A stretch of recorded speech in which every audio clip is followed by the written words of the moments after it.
Zeus' cabin resembled a grand white marble box, its heavy columns dominating the entrance. The largest and most imposing of all the cabins, it had polished bronze doors that shimmered like holograms, with streaks of lightning etched into their surface. The dome-shaped ceiling was adorned with moving mosaics of stormy skies and flashing thunderbolts, giving the entire structure a celestial aura. "This is my humble home here at Camp Half-Blood," Talia said with a slight smile. "Not so humble compared to the others," Draco remarked, his tone light. Talia chuckled faintly and stepped inside, motioning for Draco to follow. The cabin's interior was stark and minimalist, with no furniture at all. It felt like stepping into a grand, yet impersonal bank. The walls were lined with alcoves, each housing golden eagle statues, and a towering, intimidating statue of Zeus stood at the center, its gaze commanding every corner of the room. Well, almost every corner. There was one spot the statue's stern glare didn't seem to reach, a small area in the back where Talia had set up her personal space. Draco's eyes landed on a sleeping bag and a collection of photos nestled nearby. Resting beside them were her belongings: a copy of Aegis, the metal bracelet that transformed into a shield, and her collapsible spear. Draco walked closer, but he paused when his eyes fell on the photos. There were 3 children in the pictures, 2 girls and a boy. On the left was a young girl with short black hair, around 12 years old. Draco immediately recognized her as a younger version of Talia. On the right was another girl, no older than 6, with curly honey-blonde hair and stormy gray eyes that held a striking resemblance to Athena. "She's Annabeth, right?" Draco asked, pointing to the photo. Talia nodded, her gaze softening. "Yeah, that was taken when I first met her." Draco's attention shifted to the boy in the middle, a sandy-haired boy with a mischievous smile, seemingly the same age as Talia in the photo. Now, he would be a few years older. "And he is?" Draco asked carefully. Talia's expression darkened as she looked at the boy. "That's Luke." So this was Luke, the infamous traitor. Draco could see the sadness in Talia's eyes as she stared at the picture. Sensing her mood, Draco sat beside her. "Hey," he said gently, drawing her attention. "Can you tell me about your past?" Talia hesitated, clearly debating whether to share her story. They had only known each other for a short time, but their current situation made trust a necessity. More importantly, Draco had promised to help rescue Annabeth, and understanding the dynamics between Talia, Luke, and Kronos was crucial. "It's a long story," Talia said finally. "Are you sure you want to hear it?" Draco nodded. He wasn't romantically interested in Talia, but he wanted to understand her better. "I was born on December 22nd, 1985, to Zeus and Beryl Grace," Talia began. "My mother was a famous actress at her prime." Her tone turned bitter as she mentioned her mother, and Draco could tell she held no fondness for her. "As is typical of the gods, my father left after I was born. My early years are blurry, but I remember my mother becoming unstable. When I was 6, Zeus returned. At least I thought it was him. He was affectionate and often spoke Latin. Later, I realized it wasn't Zeus but Jupiter, his Roman form." A small smile crossed Talia's face as she recalled a happier memory. "That same year, my little brother Jason was born." It was clear she adored her brother. However, her expression hardened as she continued. "After Zeus left again, my mother's instability worsened. She became obsessed with regaining his attention, even wishing for eternal beauty and a place in Olympus. Her alcoholism ruined her career, and we became an afterthought to her." Draco nodded silently, understanding the depth of Talia's pain. "When I was 7, she took Jason and me on a picnic. She sent me to the car for something, and when I returned," Talia's voice cracked, her fists clenched tightly. "Jason was gone. She killed him. My little brother, an innocent 2-year-old boy." Tears streamed down her face as she buried herself in Draco's chest. He held her tightly, letting her cry. After a few minutes, Talia wiped her tears and continued, her voice steadier. "That was it for me. After another argument with her, I ran away. I was only 12, with no idea what to do. But my father intervened in his own way, sending Amalthea, the goat who had cared for him, to guide me. Why didn't he help directly? Draco asked, frowning. Ancient laws forbid it, Talio explained. The gods can't directly aid demigods. It's the same reason Percy almost died to a minotaur before reaching camp. Draco shook his head, finding the rule absurd. Amalthea led me to Luke, a son of Hermes. We became fast friends and survived together. Later, we found a son of Apollo, but it turned out to be a trap for demigods. We barely escaped, and that's where I got my shield. The son of Apollo sacrificed himself to save us, giving Luke his knife before he died. Talia's gaze lingered on Luke's photo. Afterward, we met Annabeth, a brave 7-year-old who quickly became part of our group. Luke gave her his knife, promising not to fail her like his family had failed him. Her tone turned bitter again. But he did fail her. He betrayed all of us. Draco stayed quiet, letting her vent. We moved constantly to avoid monsters. When I injured my leg, we sought refuge at Luke's home, only to find his mother and Hermes. Luke argued with his father and stormed out. We followed him, eventually meeting Grover, a satyr who helped guide us to camp. But Hades discovered me and sent monsters to kill us. Why would Hades do that? Draco asked. Talia sighed. Because of the great prophecy. Seeing his confusion, she recited it. A half-blood of the eldest gods shall reach 16 against all odds, and see the world in endless sleep. The hero's soul, cursed blade shall reap. A single choice shall end his days. Olympus to preserve or raise. Zeus, Poseidon, and Hades swore not to have more demigod children after World War II. But Zeus broke that promise with me and Jason, and Poseidon with Percy. Hades, he's the only one who kept his word. Draco processed the prophecy silently. No wonder Talia's life had been so tumultuous. We almost died several times before reaching camp. I sacrificed myself at the border to save my friends, and my father turned me into a tree to preserve my soul. Talia's story left Draco deeply moved. Despite everything, she had survived and found purpose with the hunters. Thank you for sharing that, Draco said softly. You've been through so much. Talia nodded, her expression thoughtful. Yeah, but now you understand why Luke and Annabeth, they're my family. Draco placed a reassuring hand on her shoulder. We'll find Annabeth. And as for Luke, maybe there's still a chance to reach him. Talia didn't respond, but her eyes held a flicker of hope. It's late, Draco said. Shall we get some rest? Talia nodded. Yeah, here, I got you a sleeping bag. Draco smiled. Thanks. The next morning, after breakfast, Draco joined Percy and Grover for a casual conversation, having nothing pressing to attend to. They sat in the meadow, watching the satyrs chase with nymphs through the snow.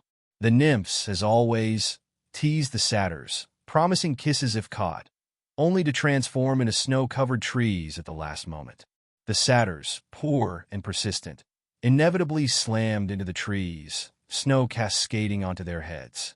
I need to talk to you about something, Percy said, breaking the relaxed atmosphere. What is it? Draco asked. Percy hesitated before speaking.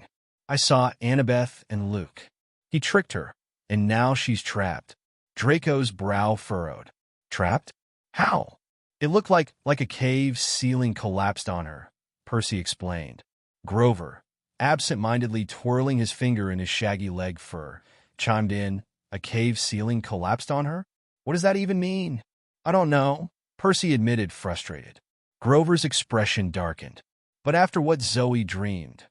Wait, Draco interjected, his curiosity piqued. Zoe had a dream like that? Well, yeah, Grover said hesitantly. Around 3 in the morning, she came to the big house to talk to Chiron. She looked really panicked. Draco raised an eyebrow. How do you know this? Grover flushed. I was, camped outside the Artemis cabin. Draco's face twisted in confusion. What for?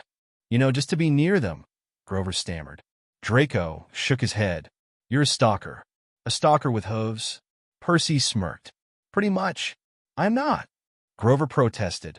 Anyway, I followed her to the big house and hid in a bush. She was really upset when Argus wouldn't let her in. It got tense. Draco recalled Argus, the 100-eyed giant who served as a security guard at Camp Half-Blood. He rarely spoke, a rumor claiming he had an eye on his tongue. What did she say? Draco pressed. Grover grimaced. She started speaking really old-fashioned, so it was hard to follow. But it was something about Artemis being in trouble and needing the hunters. She called Argus a boil-brained lout. Then Chiron came out in his pajamas with his horsetail and curlers. Draco struggled to stifle a laugh. He wears curlers in his tail? Focus. Grover snapped.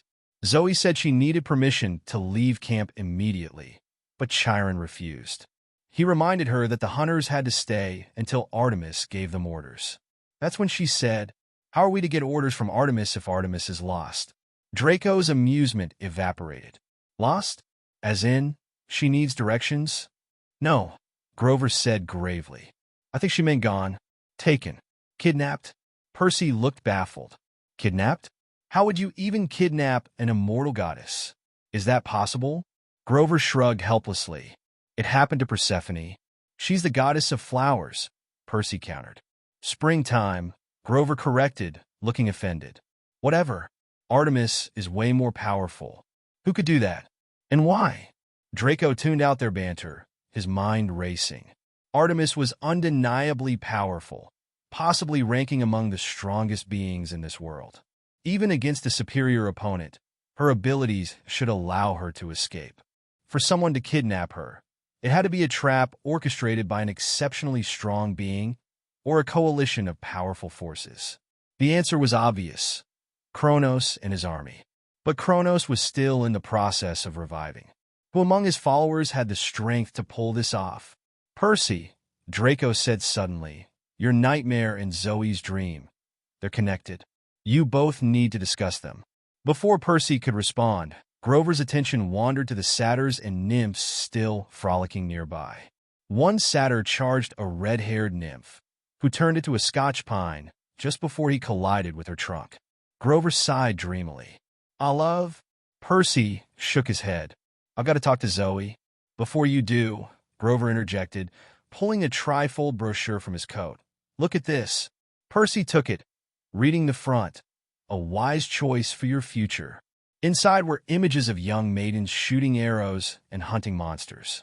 Captions boasted benefits like immortality and what it means for you. And a boy-free tomorrow. Hey, that's outdated, Draco joked, pointing at the last line. Grover ignored him.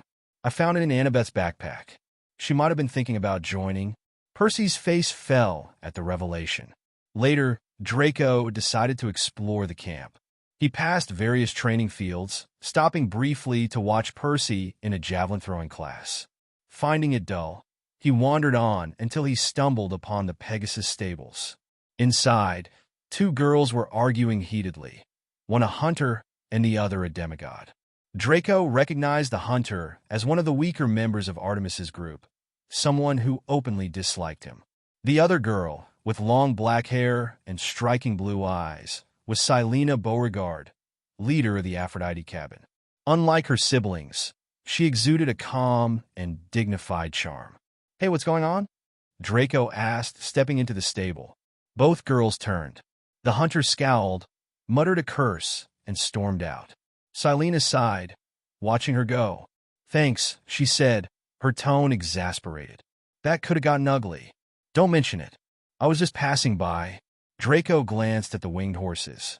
Are these the Pegasi? Silena smiled faintly. Technically, they're descendants of the original Pegasus. You seem to like them, Draco observed. I love them, she admitted, stroking one's mane. After a moment of silence, she turned to him. I've seen you with Talia. Are you a son of Zeus? Draco chuckled. No, my situation's unique. I'm one of Artemis's hunters, and I'm not even human. Silena blinked in surprise. What do you mean? I'm a dragon, Draco said simply. Circumstances led Artemis to accept me, though not everyone's thrilled about it. Silena looked thoughtful.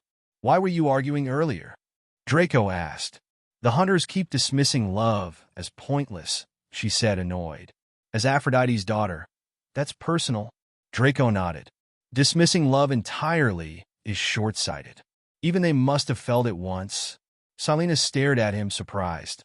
Aren't you bound by their rules? Draco smirked. I swore to turn my back on men. Women weren't mentioned. Silena laughed as Draco turned to leave. Wait, she called. I'm Silena. Silena Beauregard. What's your name? Draco. Will we talk again? She asked, hopeful. Count on it, Draco replied with a grin. Hey everyone, Quantum Audiobook here. Sorry for interrupting, but if you're enjoying this content, please consider subscribing to the channel. Also, feel free to share your thoughts on this novel in the comments, and don't forget to like the video. That night, after dinner, they were preparing to the game of capture the flag between the hunters and the campers. It was going to be a small game. Only 13 hunters, including Bianca D'Angelo, and about the same number of campers. Surprisingly, Draco and Talia were going to play in the campers team.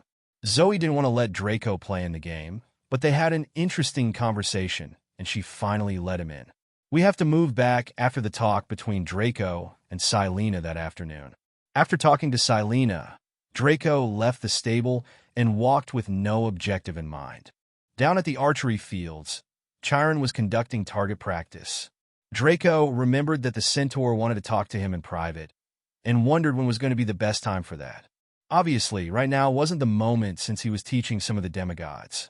Draco sensed a familiar aura, the aura of a dragon. He looked at the top of Half-Blood Hill, where Dionysus and Argus were feeding a baby dragon that guarded the Golden Fleece. Draco thought of approaching them, but decided otherwise when he recalled the nasty personality of the god. Finally, Draco decided to go to Artemis' cabin, where the hunters were waiting. Artemis' cabin is a silver building that glows at night, as if reflecting the moon's rays. During the day, it looks like a regular cabin. It's decorated with the paintings and carvings of wild animals, mostly to stag. Once he got there, Draco heard screams coming from inside. Both voices were familiar to him, as they came from Talia and Zoe.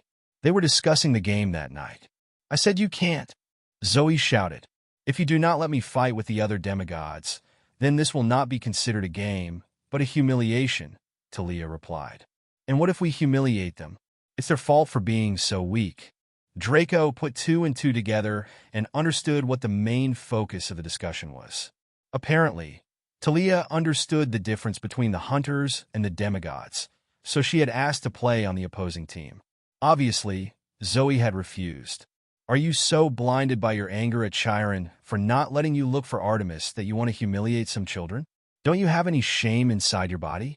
Not being able to help Artemis is tearing you apart inside. Talia slowly raised her voice. Answer me, Zoe Nightshade. Slap. Bang. Draco rushed into the cabin when he heard someone has already raised her hand. When he entered, he saw Talia lying on the floor. She was very close to the wall. Draco had noticed that her body had hit the wall from the noise he had heard earlier. A few feet away was Zoe, watching her with eyes full of fury. Draco understood her anger. Talia's words had hit hard inside Zoe. She had been too cold to the lieutenant. Talia rose from the floor. On her face was the mark of Zoe's palm, and blood streamed from the corner of her lips. Bitch, Talia cursed. Zoe looked like she was going to hit her again. Stop it, Draco intervened. Are you fools? What the hell are you doing, fighting each other at a time like this? Is this what Artemis taught you? Zoe hesitated a bit, but finally backed off. She then turned to look at Draco. What are you doing here? What's the matter? Can't I be with my mates? Draco said with a smile. Zoe gritted her teeth hard. It didn't seem that Draco's words had pleased her very much. Draco wiped the smile off his face. I've come to talk about your nightmare, Draco said seriously. Zoe frowned. How do you know about that? Draco shrugged. A goat told me. Zoe raised an eyebrow, but then she stopped looking at Draco. It's none of your business. Get out of here. You're wrong. Draco folded his arms. If Artemis is in danger, I want to help her as much as you do. Like it or not, we're both hunters. Since I joined, I'm willing to risk my life for either of you, even if most of you hate my existence. Zoe looked at Draco out of the corner of her eye. Draco understood instantly that Zoe did not believe his words. She must have been disappointed by some man in the past, causing her to be this way. Prove it, Zoe said.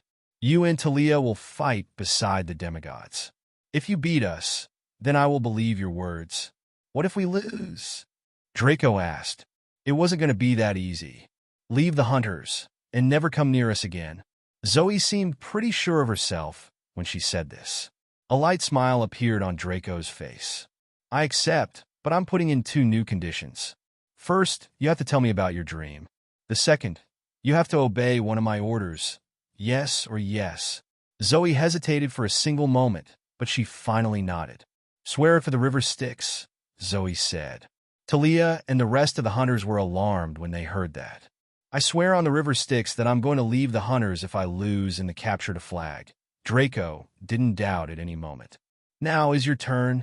I swear on the river Styx that I'm going to trust Draco's words.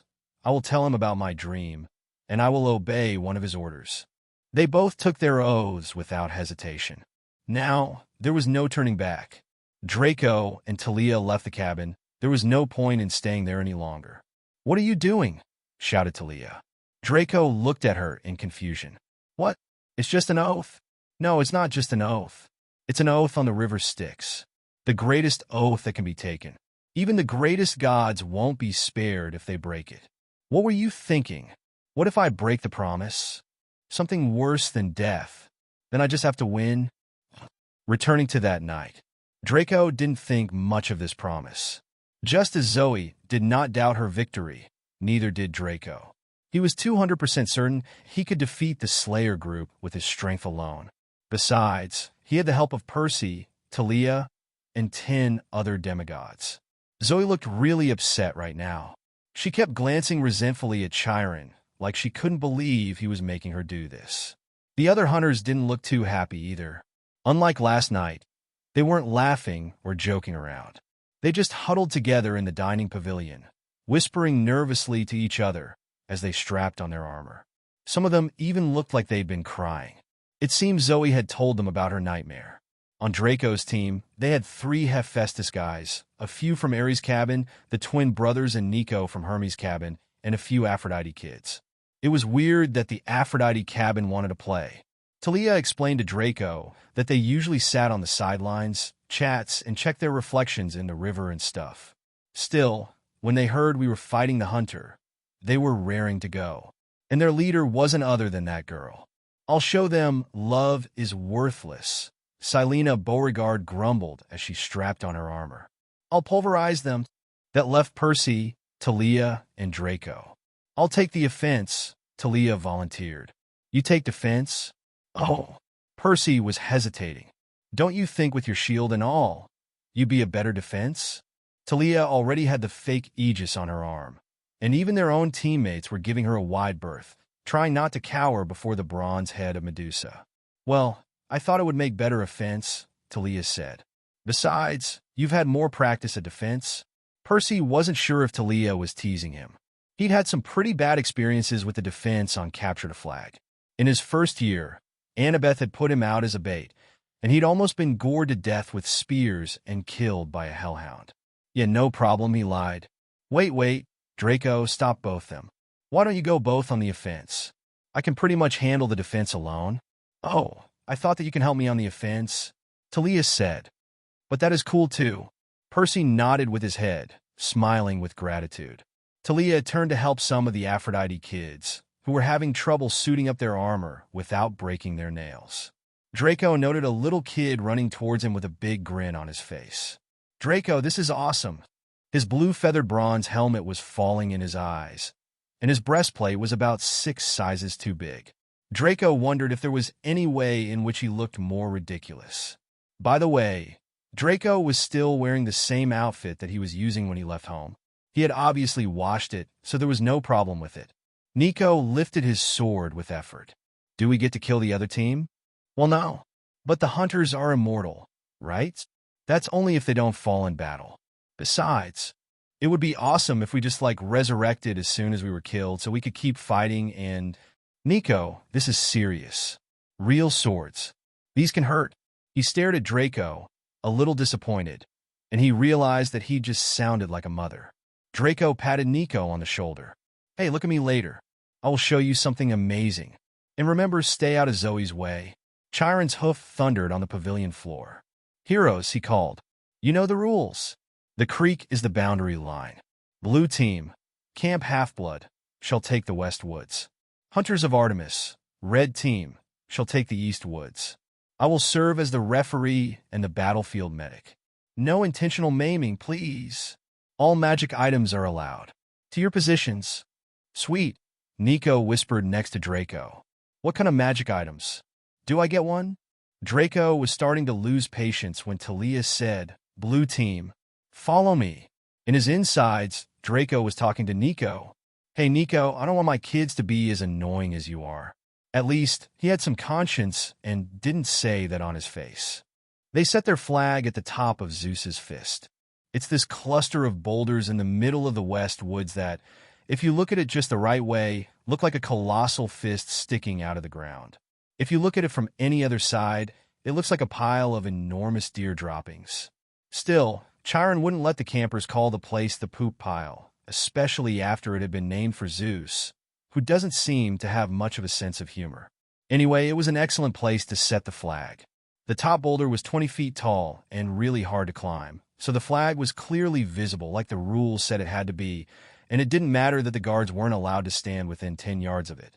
Draco was behind with Nico, the twins' brothers. Draco learned that they were the Stoll brothers, and a son of Hephaestus. They called him Bekendorf. They were the ones in charge of the defense. In other words, the ones with Draco were utterly useless. "We'll send out a decoy to the left," Thali told the team. "Silena, you lead that." "Got it." "Take Laurel and Jason. They're good runners. Make a wide arc around the hunters. Attract as many as you can.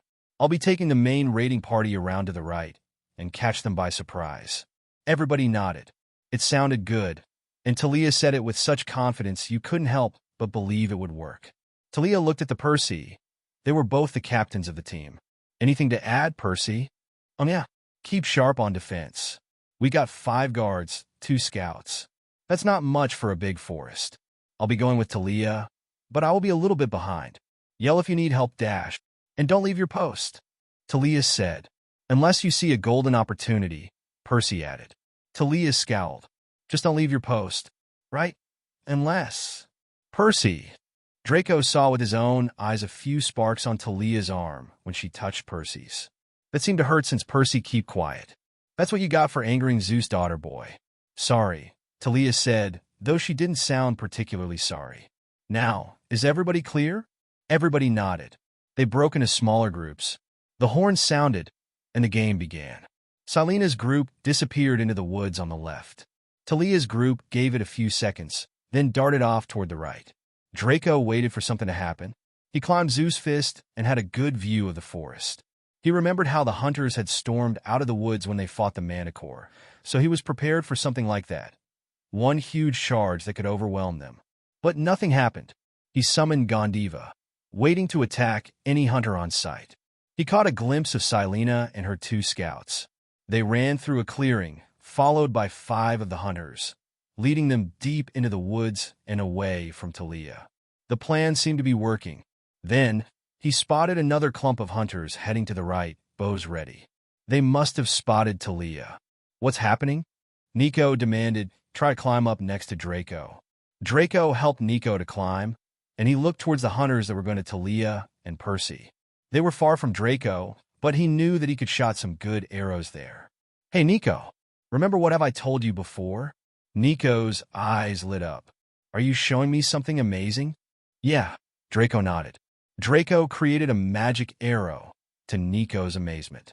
The arrow instantly gained the properties of a noble phantasm. But that wasn't enough. Draco needed a blast. He activated his latest ability, Branch Destruction. The arrow began to burn with a warm fire. Nico had to step back because of the pressure being emitted. "You're going to burn the forest!" Bekendorf cried out in alarm as he saw what Draco was doing. "I don't think so," Draco replied as he fired the arrow. The arrow was aimed at a place a little farther away from the hunters, as he did not want to kill them. Boom!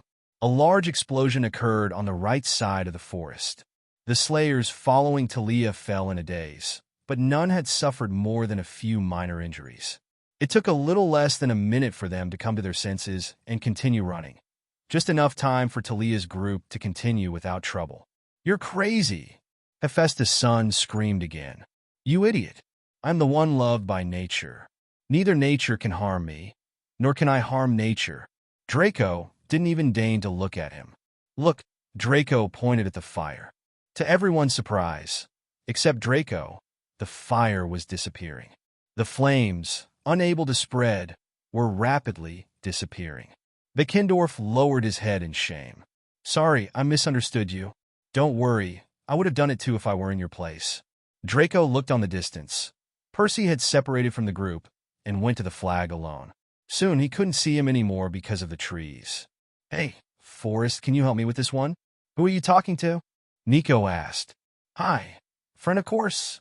An elderly feminine voice resounded on Draco's head.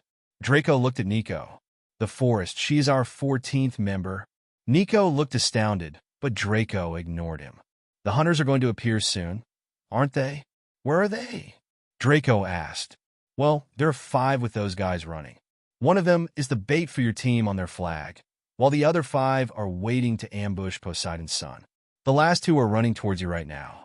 They are going to appear here in 30 seconds. "Okay. Thanks for your help, sister." "No problem. No problem." Draco looked at the rest of his team. They were weak as fuck. "Anyone has paper and pen here? I need to send a message to Percy." They all looked confused until one of the Stoll brothers searched for something on his pocket. "It's not a piece of paper, but this will do." What he got was pink panties. "This isn't a pen, but I think this will do," the other brother said. What he took out was one of those markers you use when someone falls asleep at a party. "These sons of Hermes." "Okay, quick." Draco took both and wrote a message to Percy, warning him of the hunter's trap.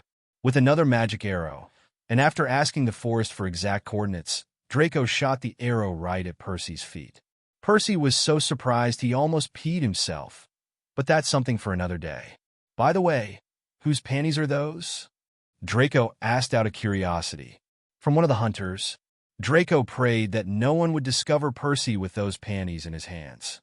Just as the Forest had warned, 2 hunters appeared in front of Draco and the rest. They were none other than Zoe and the big girl Phoebe. Zoe ran ahead, knife in hand, while Phoebe stayed behind with her bow. "You hold Phoebe, I'll fight Zoe," Draco ordered. There was no way Draco would fight Zoe head-on with just his fists. She was going with a heavenly bronze knife, super effective material against monsters. Dragons were also a kind of monster, so this kind of material was almost as effective as Dragon Slayer's weapons. Draco put Gondiva away and brought out his new weapon, Levitian. The sword, now that its fire was suppressed, looked more of an obsidian color. Unlike when its fire was fully unleashed and shone a dazzling golden color, it now seemed duller and darker. Zoe raced at Draco like a cheetah, wielding her hunting knives. Without a doubt, Draco activated his Tukey. Draco's stats right now were as follows. STR 929, End 579, AGI 2160, MAG 600, and Zoe stats. STR 1623, End 1459, AGI 3123, MAG 2135. Remember that Draco, in his human form, has half of his stats. In his dragon form, with Tukey, his stats are like this. STR 1860, End 1160, AGI 2160, MAG 1200. In other words, he is half as strong as when he is in his true form. Also, remember that Zoe is the strongest of all the hunters, and that Draco is only a dragon king right now. Tiamat, Yulong, and these dragons are great dragon kings. Draco has still a long way to go. Draco's long sword and Zoe's knives clashed. Draco had to step back instantly for 2 reasons. First, the difference in physical strength between the two. Second, Zoe was running while Draco was practically standing still. This had left Draco at a huge disadvantage. However, Tukey was not the only thing Draco had to improve his skills. Branch Destruction was the best mana burst skill in existence. This was a mana burst skill of rank A++. Artoria Pendragon's mana burst is of rank, and is what makes that servant so powerful. Her entire fighting style uses this skill as a center. Surtur's flame was very powerful, but Draco was confident he could handle it.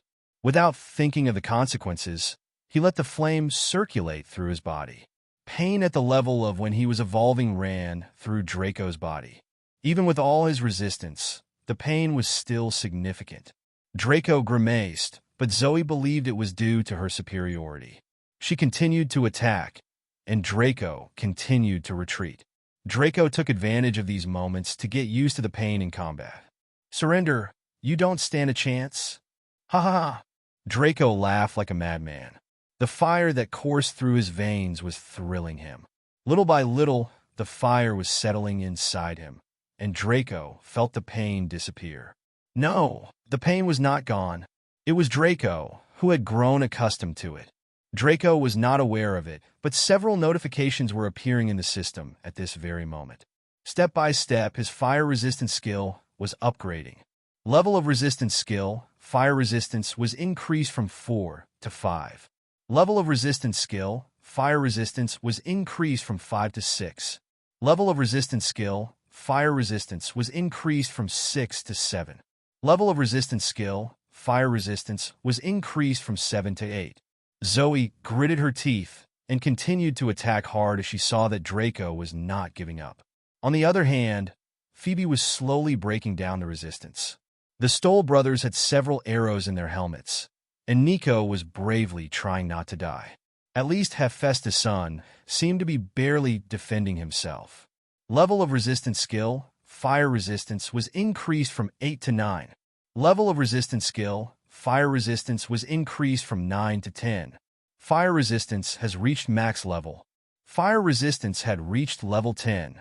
Each level, Draco canceled 10% of the damage caused by fire attacks. In other words, Draco was totally immune to them now. The flames of Surtur are the most powerful flames that exist, capable of destroying entire worlds. Draco had been enduring that flame inside him so that he could use it to his advantage. Thanks to that, he had managed to bring the ability to its highest level. If Draco hadn't had fire resistance at level 4, canceling 40% of the damage, Draco could have died before this skill went any higher. In fact, Draco's HP had been reduced by almost 70%. But all this had been worth it. Resistance skill reached level max, endurance boost. Yenny had gone up to 800, more than 10% of what I already had. But fire resistance wasn't the only skill he'd leveled up. Level of resistance skill, pain resistance, was increased from 5 to 6. Level of resistance skill, pain resistance, was increased from 6 to 7. Draco's stats right now were as follows. More importantly, Draco had assimilated the flames of Surtur into himself. A skill that was intended to be used in projectiles or levitation, as Draco had done before, had been assimilated into a body. Draco was literally on fire right now. Zoe was a little scared. Draco had gained new strength, and now he was stronger than she was. She was being pushed back by Draco. The fight between Draco and Zoe had evened out. The two parted by inertia as swords clashed, and both returned to the charge. To Zoe's surprise, Draco was faster than her this time. How was this possible? It was then that she noticed something strange, which she should have seen much earlier. On this dark night, Draco's white skin was literally glowing. Her platinum-colored hair had now taken on a golden hue. It seemed as if a mighty golden flame possessed Draco's body. He was a dragon torch.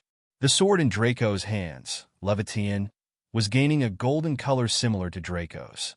The blade began to emit a searing heat, which was affecting everyone in the area save Draco.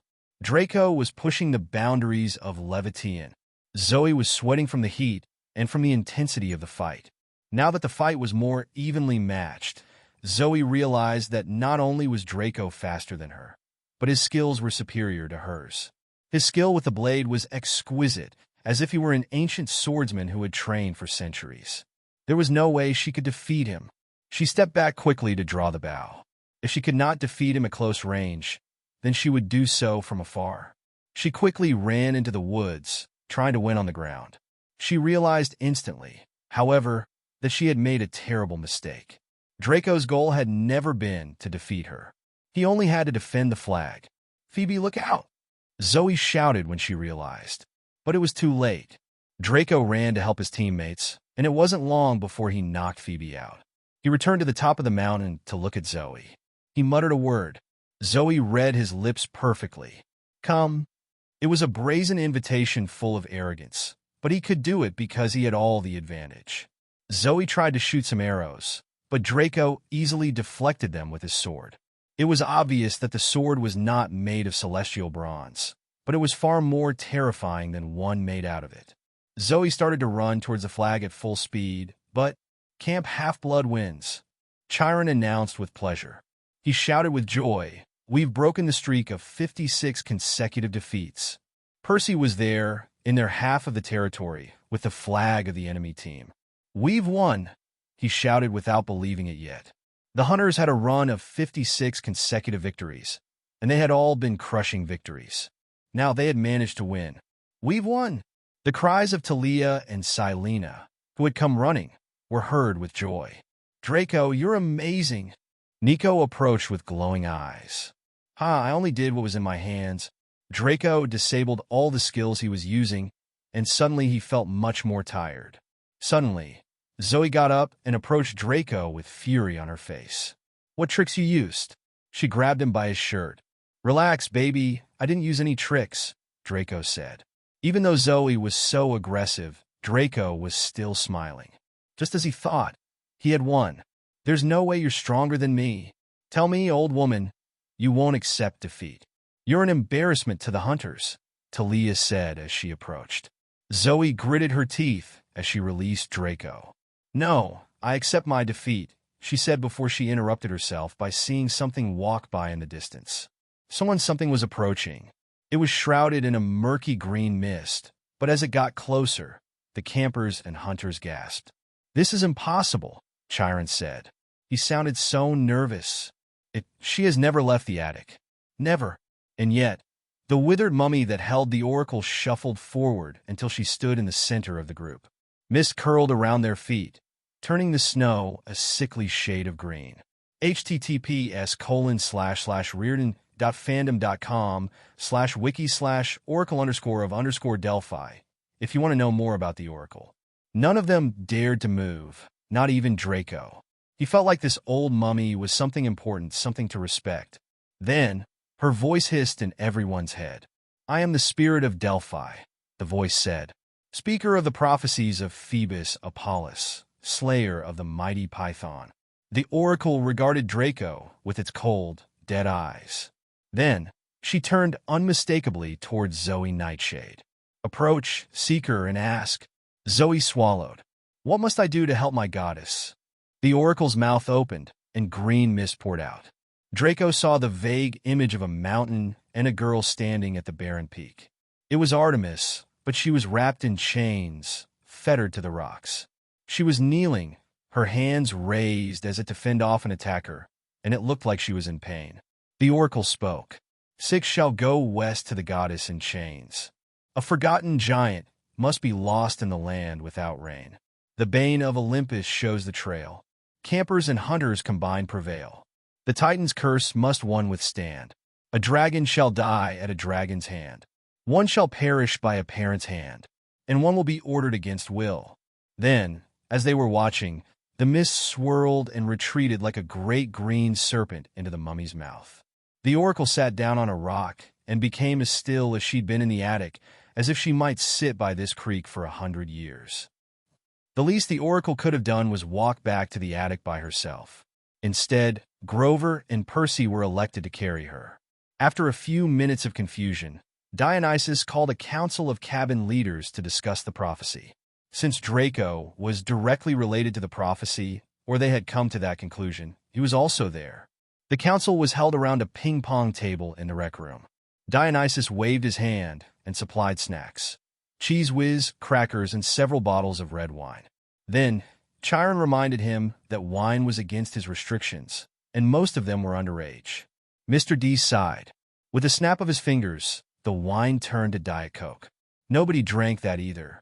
Hey, I want a beer, Draco said. Dionysus' eyes glowed. It seemed that he liked Draco much better now. With a gesture, a cold beer appeared in Draco's hands. Dionysus and Chiron, in wheelchair form, sat at one end of the table. Zoe and Bianca D'Angelo, who had kind of become Zoe's personal assistant, took the other end.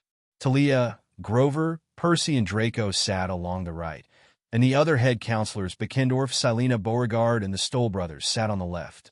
The Ares kids were supposed to send a representative, too, but all of them had gotten broken limbs, accidentally, during the capture to flag, courtesy of the hunters. They were resting up in the infirmary. Zoe started the meeting off on a positive note. "This is pointless.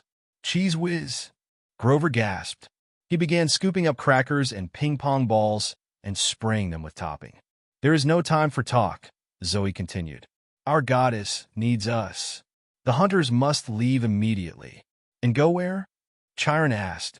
"West," Bianca said. Draco was amazed at how different she looked after just a few days with the hunters. Her dark hair was braided like Zoe's now, so you could actually see her face. She had a splash of freckles across her nose, and her dark eyes vaguely reminded Draco of someone famous, but he couldn't think who. She looked like she'd be working out, and her skin glowed faintly, like the other hunters, as if she'd been taking showers in liquid moonlight. "You heard the prophecy. 6 shall go west to the goddess in chains. We can get 5 hunters and go." "Yes," Zoe agreed. "Artemis is being held hostage. We must find her and free her." "You're missing something as usual," Talia said. "Campers and hunters combined prevail. We're supposed to do this with them." "No," Zoe said while looking at Percy. "The hunters do not need the help. Correct me if I'm wrong with this ancient use of English. Thy is for you, and thee for they, right?" "There," Talia grumbled. "Nobody has said thee or thy in like 300 years, Zoe. Get with the times." Zoe hesitated, like she was trying to form the word correctly. "Yer, we do not need your help." Talia rolled her eyes. "Forget it. I fear the prophecy says you need our help," Chiron said. "Campers and hunters must cooperate. Or do they?" Dionysus mused, swirling his Diet Coke under his nose like it had a fine bouquet. "One dragon shall die. One shall perish. That sounds rather nasty, doesn't it? What if you fail because you try to cooperate?" "Mr. D," Chiron sighed. "With all due respect, whose side are you on?" Dionysus raised his eyebrows. "Sorry, my dear centaur. Just trying to be helpful. We're supposed to work together," Talia said stubbornly. "I don't like it either, Zoe, but you know prophecies. You want to fight against one?" Draco hadn't thought of it before, but it looks like Talia and Zoe are facing off quite a bit. They don't seem to be getting along. What's more, Talia seems almost not to be a hunter. She's an odd case within the group. Zoe grimaced, but Draco could tell Talia had scored a point. "We must not delay," Chiron warned. "Today is Sunday. This very Friday is the winter solstice." "Oh joy," Dionysus muttered. "Another dull annual meeting?" "Artemis must be present at the solstice," Zoe said. "She has been one of the most vocal on the council arguing for action against Kronos' minions. If she is absent, the gods will decide nothing. We will lose another year of war preparations." "Are you suggesting the gods have trouble acting together, young ladies?" Dionysus asked. "Yes, Lord Dionysus." Mr. D nodded. "Just checking. You're right, of course. Carry on." "I must agree with Zoe," said Chiron. "Artemis' presence at the Winter Council is critical. We have only 1 week to find her, and possibly even more important, to locate the monster she was hunting. Now, we must decide who goes on this quest." 3 and 2, Percy said. Everybody looked at him. "We're supposed to have 6, Percy said. "Draco is a must, and I don't think that we can count him as a normal hunter. 3 hunters, 2 from Camp Half-Blood. That's more than fair." Talia and Zoe exchanged looks. "Well," Talia said, "it does make sense." Zoe grunted. "I would prefer to take all the hunters. We will need the strength of numbers." "You'll be retracing the goddess path," Chiron reminded her. "Moving quickly. No doubt Artemis tracked the scent of this rare monster, whatever it is, as she moved west. You will have to do the same." The prophecy was clear. The bane of Olympus shows the trail. What would your mistress say? Too many hunters spoil the scent. A small group is the best. Zoe picked up a ping-pong paddle and studied it like she was deciding who she wanted to whack first. This monster, the bane of Olympus. I have hunted at Lady Artemis' side for many years, yet I have no idea what this beast might be. Everybody looked at Dionysus, the only god present. He was flipping through a wine magazine, but when everyone got silent, he glanced up. Well, don't look at me. I'm a young god, remember? I don't keep track of all those ancient monsters and dusty titans. They make for terrible party conversation. Chiron, Draco said, you don't have any ideas about the monsters? Chiron pursed his lips. I have several ideas, none of them good, and none of them quite make sense. Typhon, for instance, could fit this description. He was truly a bane of Olympus, or the sea monster Keto. But if either of them were stirring, we would know it. They are ocean monsters of the size of skyscrapers. Perseus' father, Poseidon, would already have sounded the alarm. I fear this monster may be more elusive, perhaps even more powerful. That's some serious danger you're facing, Connor Stoll said. Draco loved how he said you and not we. It sounds like at least one of the 6 are going to die, maybe even 2. Draco, be careful, Silena said. You have to be the one to kill the other dragon. She sounded really worried. I know, Draco said. And the Titan's curse must one withstand, Beckendorf said. What could that mean? Draco saw Chiron and Zoe exchange a nervous look, but whatever they were thinking, they didn't share it. One shall perish by a parent's hand, Grover said in between bites of cheese whiz and ping-pong balls. How is that possible? Whose parent would kill them? There was heavy silence around the table. There will be deaths, Chiron decided. That much we know. Oh, goodies, Dionysus said. Everyone looked at him. He glanced up innocently from the pages of Wine Connoisseur magazine. Ah, Pinot Noir is making a comeback. Don't mind me. Percy is right, Silena said. 2 campers should go. Oh, I see, Zoe said sarcastically. And I suppose you wish to volunteer? Silena blushed. I'm not going anywhere with the hunters. Don't look at me. A daughter of Aphrodite does not wish to be looked at, Zoe scoffed. What would thy mother say? Silena started to get out of her chair, but the Stoll brothers pulled her back. Stop it, Beckendorf said. He was a big guy with a bigger voice. He didn't talk much, but when he did, people tended to listen. Let's start with the hunters. Which 3 of you will go? Zoe stood. I shall go, of course, and I will take Phoebe. She is our best tracker. The big girl who likes to hit people on the head? Travis Stoll asked cautiously. Zoe nodded. The one who put the arrows in my helmet? Connor added. Yes, Zoe snapped. Why? Oh, nothing, Travis said. Just that we have a t-shirt for her from the camp store. He held up a big silver t-shirt that said Artemis D. Moon Goddess, Fall Hunting Tour 2002, with a huge list of national parks and stuff underneath. It's a collector's item. She was admiring it. You want to give it to her? Draco didn't know well the Stoll brothers, but it was enough with what had happened before on the game.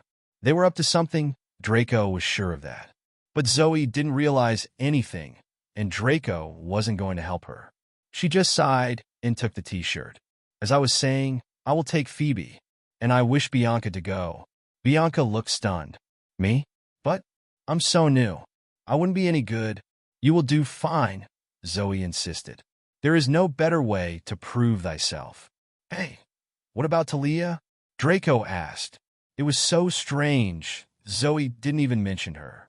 Her circumstances are strange, just like you, Zoe said. She was still a camper when the year started, so she is officially both a camper and a hunter. That's the reason why she still sleeps on Zeus' cabin. Hey, that wasn't we accorded, Percy protested. No, Percy, she is right, Chiron said. Still, I don't think that bringing Bianca with us is going to be a good idea, Draco said. I'm the one who takes decisions here, Dragon. Draco shrugged. Percy was going to protest again, but a look from Chiron shut his mouth off. And for campers? Chiron asked. Me. Grover stood up so fast he bumped the ping-pong table. He brushed cracker crumbs and ping-ping ball scraps off his lap. Anything to help Artemis. Zoe wrinkled her nose. I think not, Satyr. You are not even a half-blood. But he is a camper. Talia said. And he's got a satyr's senses and woodland magic. Can you play a tracker song yet, Grover? Absolutely. Zoe wavered. Draco didn't know what a tracker song was, but apparently Zoe thought it was a good thing. Very well, Zoe said. And the second camper? Zoe looked straight to Talia. It was obvious who she wanted to join the team. I'll go. Talia stood and looked around, daring anyone to question her. It was obvious that no one was happy with that. Whoa, wait a sec, Percy said. I want to go too. Talia said nothing. Chiron was studying Percy, his eyes sad. Draco looked at him with pity. He understood why Percy wanted to join more than anyone else, but he was certainly the weakest, not counting Grover and Bianca. The truth was that Draco would rather take him than Bianca, but he couldn't say anything in this case. Oh, Grover said, suddenly aware of the problem. Whoa, yeah, I forgot. Percy has to go. I didn't mean. I'll stay. Percy should go in my place. He cannot, Zoe said. He is a boy. I won't have hunters traveling with a boy. Oh, so now I'm no longer a boy, Draco commented. Zoe gave Draco a hard look. Thy're an exception, and I know it. You traveled here with me, Percy reminded her. That was a short-term emergency, and it was ordered by the goddess. I will not go across country and fight many dangers in the company of a male half-blood. Smart girl, she changed her words. What about Grover? Percy demanded. Zoe shook her head. He doesn't count. He's a satyr. He is not technically a boy. Hey, Grover protested. I have to go, Percy said. I need to be on this quest. Why? Zoe asked. Because of thy friend Annabeth? Percy blushed. No, I mean partly. I just feel like I'm supposed to go. Nobody rose to his defense. Dionysus looked bored, still reading his magazine. Silena, the Stoll brothers, and Beckendorf were staring at the table. Bianca gave him a look of pity. No, Zoe said flatly. I insist upon this. I will take a satyr if I must, but not a male hero. Chiron sighed. The quest is for Artemis. The hunters should be allowed to approve their companions. So be it, Chiron finally said. Talia and Grover will accompany Zoe, Bianca, Phoebe, and Draco. You shall leave at first light. And may the gods, he glanced at Dionysus, present company included, we hope, be with you. Percy didn't show up at dinner that night. Chiron, Grover, and Draco came looking for him at his cabin. Chiron and Grover knew Percy for some years and were worried for him. Draco just thought that he has to talk to the guy. Percy, I'm so sorry, Grover said, sitting next to him on the bunk. I didn't know that you'd honest. He started to sniffle. It's okay. Percy was obviously lying. Really? It's fine. Grover's lower lip trembled. I wasn't even thinking. I was so focused on helping Artemis. But I promise, I'll look everywhere for Annabeth. If I can find her, I will. Grover, Chiron said. Perhaps you'd let me have a word with Percy? Sure, he sniffled. Chiron waited. Oh, Grover said. You mean alone? Sure, Chiron. He looked at Percy miserably. See? Nobody needs a goat. He trotted out the door, ignoring Draco's presence and blowing his nose on his sleeve. Chiron sighed and knelt on his horse legs. Percy, I don't pretend to understand prophecies. Yeah, Percy said. Well, maybe that's because they don't make any sense. Chiron gazed at the saltwater spring gurgling in the corner of the room. Talia would not have been my first choice to go on this quest. She's too impetuous. She acts without thinking. She is too sure of herself. Would you have chosen men? Frankly, no, he said. You and Talia are much alike. Thanks a lot. He smiled. The difference is that you are less sure of yourself than Talia. That could be good or bad. But one thing I can say, both of you together would be a dangerous thing. We could handle it. Perhaps it's for the best, Chiron mused. You can go home to your mother for the holidays. If we need you, we can call. Yeah, he said. Maybe. Percy pulled out Riptide out of his pocket and set it on his nightstand. Riptide is his pen that can transform into a sword. When he saw the pen, Chiron grimaced. It's no wonder Zoe doesn't want you along, I suppose. Not while you're carrying that particular weapon. What do you mean? Draco asked for the first time that night. Percy and Chiron turned to Draco. He was so silent that they almost forgot that he was there. It's an old story. So old that even some old people like me had started to forget it, Chiron answered. So, what do you think, Dragon? I would choose Percy instead of Bianca, Draco said. I don't know what Zoe was thinking back then. Maybe it's as you think, Chiron said. But it's not that simple. Zoe has been the only lieutenant for a long time in the Hunters. She probably wants Bianca to be another one. Is the same with Talia. I see. Draco nodded. But that's not enough reason for me. I think that Zoe is making a mistake. And for you, Percy, Draco turned to the son of Poseidon. I understand. What are you feeling right now? I will be the same if one of my girls disappear, or maybe even worse than you. You have a bright future ahead of you, I'm sure of it. Slap the faces of the people who didn't believe in you. Draco thought of inviting Percy to his group, Akatsuki, but it would be awkward to do so in front of Chiron. Percy muttered a thanks towards Draco's words of encouragement, but he was still on a bad mood. Chiron pulled a golden drachma from his saddlebag and tossed it to Percy. Call your mother, Percy. Let her know you're coming home in the morning. And, for what it's worth, I almost volunteered for this quest myself. I would have gone, if not for the last line. One shall perish by a parent's hand. Yeah. Chiron's dad was Kronos, the evil Titan Lord himself. The line would make perfect sense if Chiron went on the quest. Kronos didn't care for anyone, including his own children. Chiron, Draco said, you know what this Titan's curse is, don't you? His face darkened. He made a claw and pushed outward, an ancient gesture for warding off evil. Let us hope the prophecy does not mean what I think. Now, good night, Percy. And your time will come. I'm convinced of that. There's no need to rush. Now, Dragon, I want to talk with you. Chiron leave the cabin, but Draco stayed a little bit more. If Annabeth is not dead, I will do everything to rescue her. I promise. Percy didn't even lift his head. So, what do you want, Chiron? Draco asked to the centaur. The centaur turned to look at Draco. What is your objective? Chiron asked a simple question. Draco understood that that was all this man wanted to know about him. Hunt, Draco replied. The more powerful the prey, the better. Gods, titans, monsters. I just want to hunt and keep hunting. That's why I joined the Hunters, to hunt. Just that, he asked. Your life is directly related to being a teacher, isn't it? Draco said. That's why Zeus gave you back your immortality, so you could teach more demigods. That's right, Chiron didn't hide it. Well, my life is directly related to the hunt, Draco said. I have to hunt and keep hunting. Otherwise, I won't be strong enough to survive. Chiron didn't understand the last thing Draco said, but the answer was enough for him. If you stay on our side, I assure you, you will be able to hunt many monsters and the occasional titan, Chiron said. I can't say the same for the other side. Draco smiled, understanding what Chiron meant. He was trying to convince him that his side was better than the other. I know, Draco nodded. That's why I joined Artemis, isn't it? Without waiting for Chiron's answer, Draco left back to cabin number 1.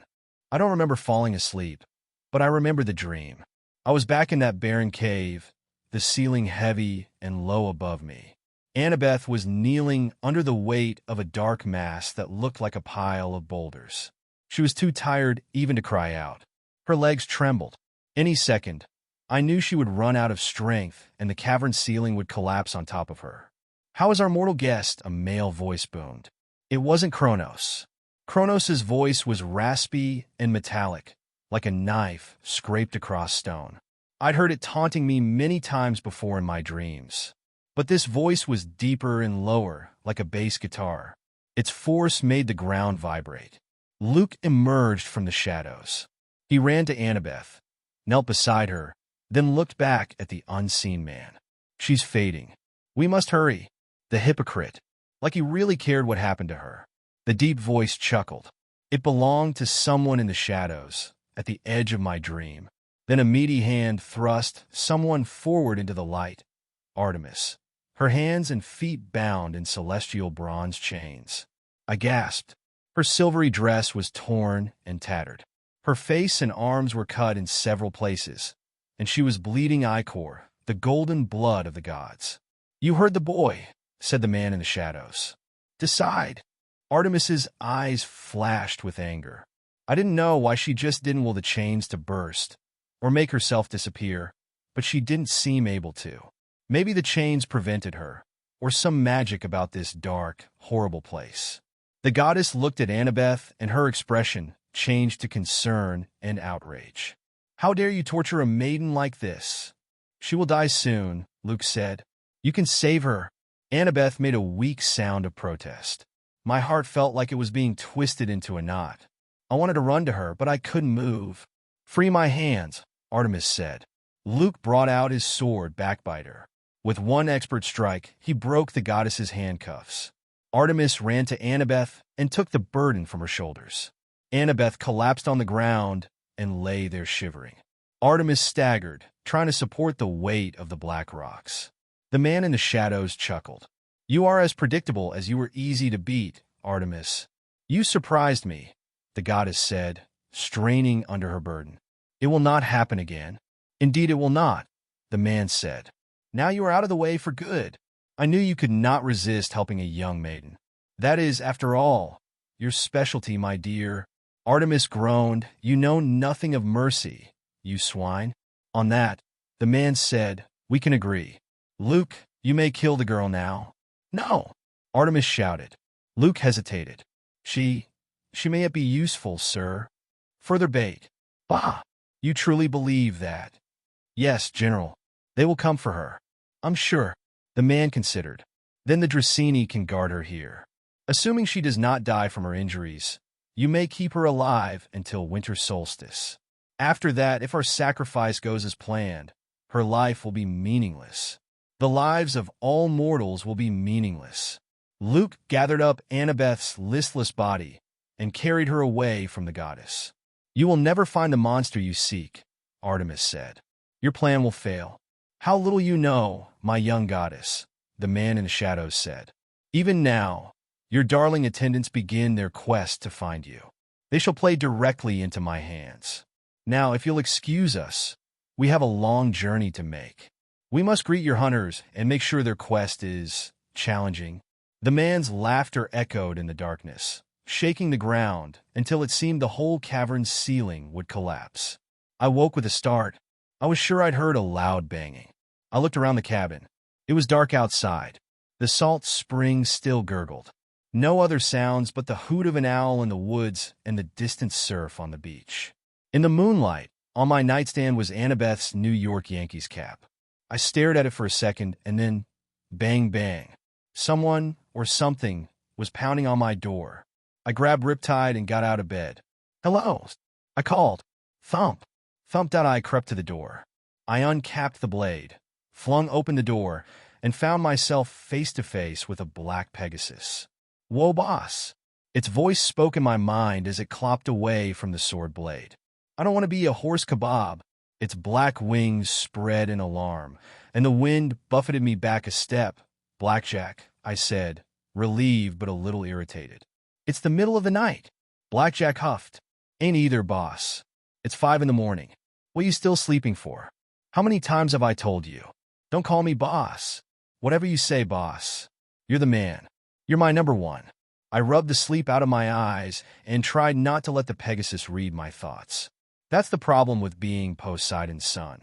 Since he created horses out of sea foam, I can understand most equestrian animals, but they can understand me too. Sometimes, like in Blackjack's case, they kind of add-op me. See, Blackjack had been a captive on board Luke's ship last summer, until we'd caused a little distraction that allowed him to escape. I'd really had very little to do with it, seriously, but Blackjack credited me with saving him. Blackjack, I said, you're supposed to stay in the stables. Meh, the stables. You see Chiron staying in the stables? Well, no. Exactly. Listen, we got another little sea friend, needs your help. Again? Yeah. I told the hippocampi I'd come get you. I groaned. Anytime I was anywhere near the beach, the hippocampi would ask me to help them with their problems. And they had a lot of problems. Beached whales, porpoises caught in fishing nets, mermaids with hangnails. They'd call me to come underwater and help. All right, I said. I'm coming. You're the best, boss. And don't call me boss. Blackjack whinnied softly. It might have been a laugh. I looked back at my comfortable bed. My bronze shield still hung on the wall, dented and unusable. And on my nightstand was Annabeth's Magic Yankees cap. On an impulse, I stuck the cap in my pocket. I guess I had a feeling, even then, that I wasn't coming back to my cabin for a long, long time. Blackjack gave me a ride down the beach, and I have to admit it was cool. Being on a flying horse, skimming over the waves at 100 miles an hour with the wind in my hair and the sea spray in my face. Hey, it beats water skiing any day. Here, Blackjack slowed and turned in a circle. Straight down. Thanks. I tumbled off his back and plunged into the icy sea. I'd gotten more comfortable doing stunts like that the past couple of years. I could pretty much move however I wanted underwater, just by willing the ocean currents to change around me and propel me along. I could breathe underwater, no problem, and my clothes never got wet unless I wanted them to. I shot down into the darkness. 20, 30, 40 feet. The pressure wasn't uncomfortable. I never tried to push it to see if there was a limit to how deep I could dive. I knew most regular humans couldn't go past 200 feet without crumpling like an aluminum can. I should have been blind, too, this deep in the water at night, but I could see the heat from living forms and the cold of the currents. It's hard to describe. It wasn't like regular seeing, but I could tell where everything was. As I got closer to the bottom, I saw 3 hippocampi, fish-tailed horses, swimming in a circle around an overturned boat. The hippocampi were beautiful to watch. Their fish tails shimmered in rainbow colors, glowing phosphorescent. Their manes were white, and they were galloping through the water the way nervous horses do in a thunderstorm. Something was upsetting them. I got closer and saw the problem. A dark shape, some kind of animal, was wedged halfway under the boat and tangled in a fishing net, one of those big nets they use on trawlers to catch everything at once. I hated those things. It was bad enough they drowned porpoises and dolphins, but they also occasionally caught mythological animals. When the nets got tangled, some lazy fisherman would just cut them loose and let the trapped animals die.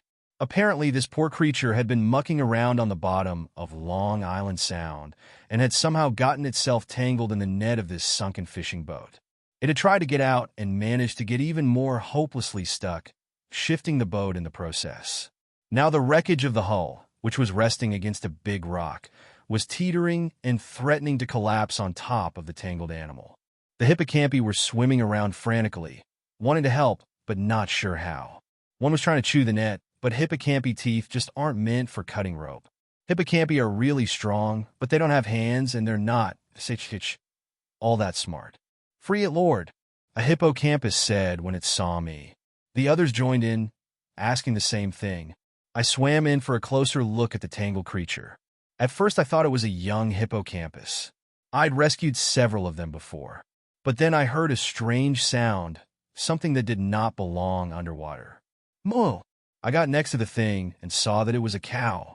I mean, I'd heard of sea cows like manatees and stuff, but this really was a cow with the back end of a serpent. The front half was a calf, a baby, with black fur and big, sad brown eyes and a white muzzle. And its back half was a black and brown snaky tail with fins running down the top and bottom, like an enormous eel. Well, little one, I said, where did you come from? The creature looked at me sadly. Mo, but I couldn't understand its thoughts. I only speak horse. We don't know what it is, Lord, one of the hippocampi said. Many strange things are stirring. Yeah, I murmured. So I've heard.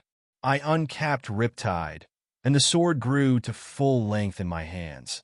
Its bronze blade gleamed in the dark.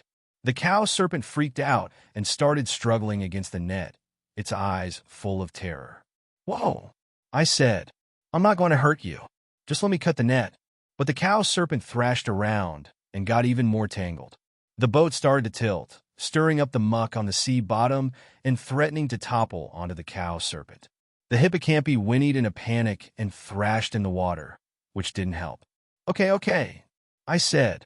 I put away the sword and started speaking as calmly as I could, so the hippocampi and the cow serpent would stop panicking.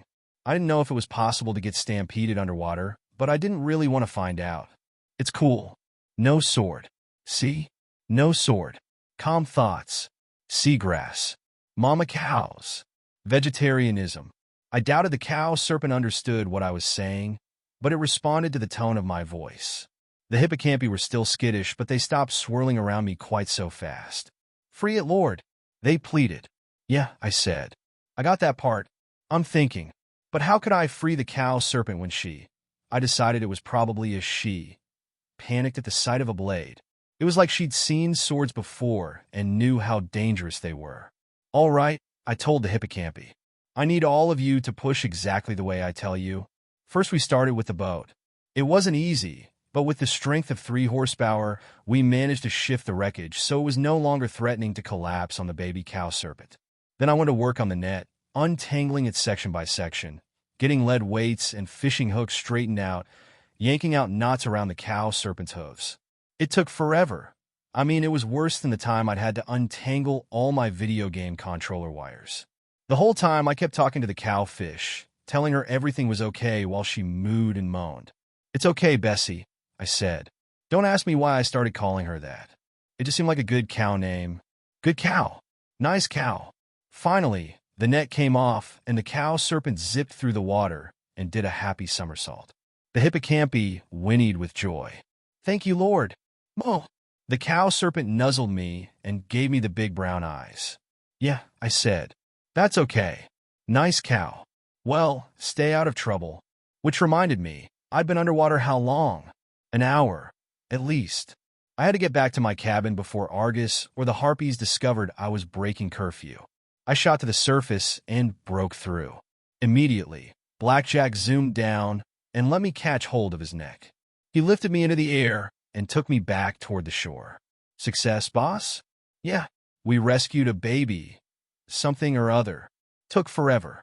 Almost got stampeded. Good deeds are always dangerous, boss. You saved my sorry mane, didn't you?"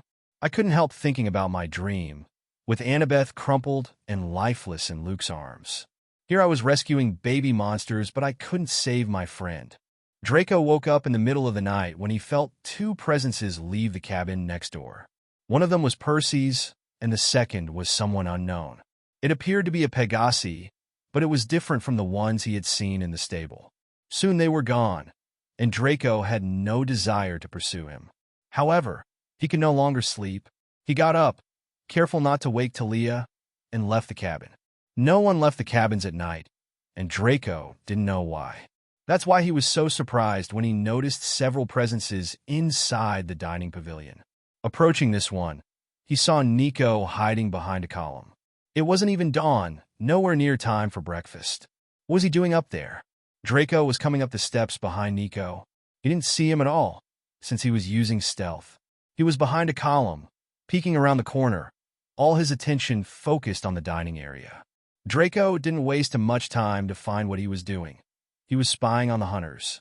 There were voices, 2 girls talking at one of the dining tables. It was difficult to see the girls in the dark of the night, but Draco knew their voices. Zoe and Bianca. It sounded like they were arguing. "It cannot be cured," Zoe was saying. "Not quickly, at any rate. But how did it happen?" Bianca asked. "A foolish prank," Zoe growled. "Those stole boys from the Hermes cabin. Centaur blood is like acid. Everyone knows that.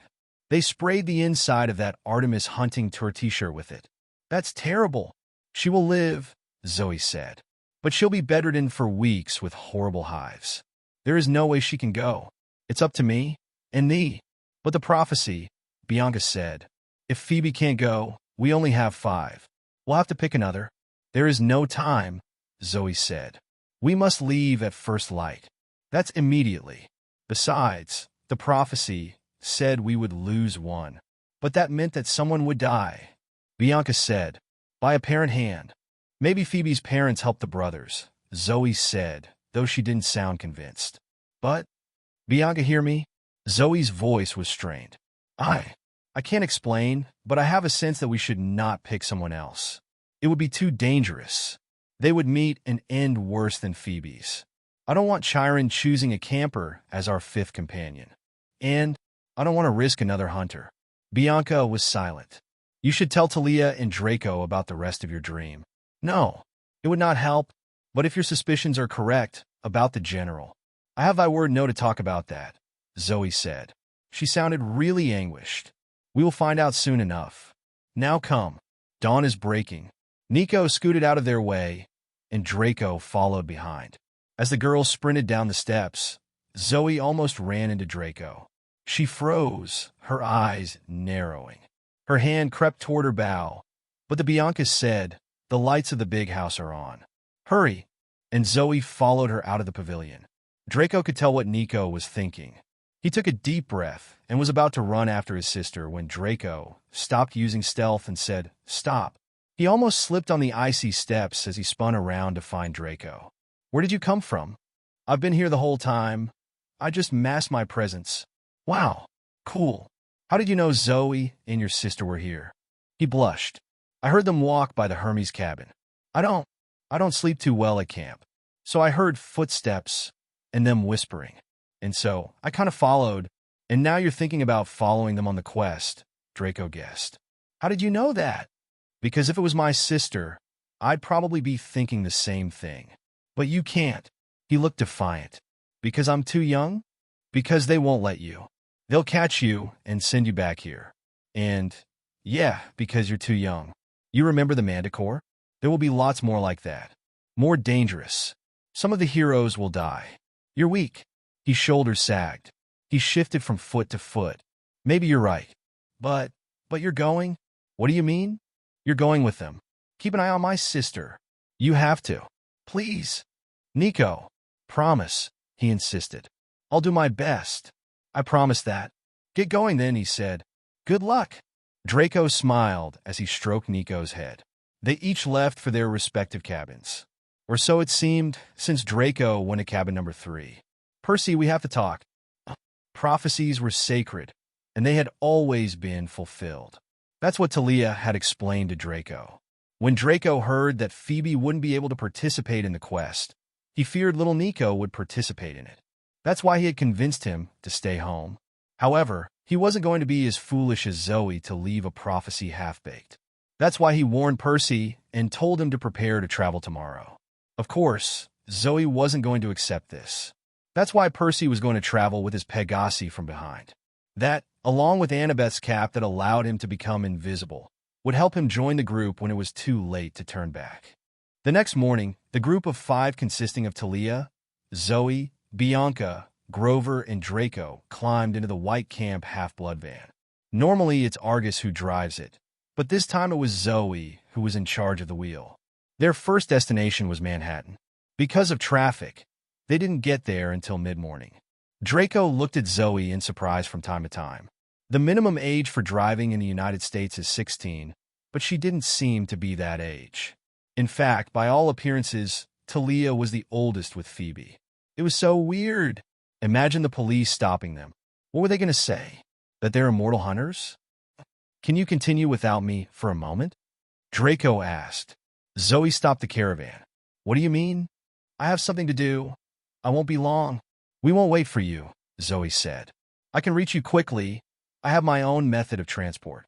Zoe thought about it for a moment, then remembered that Draco's vehicle. "It's okay. Don't take too long, or you might lose track of us." Draco stepped out of the van, and immediately a pair of dragon wings flew off his back.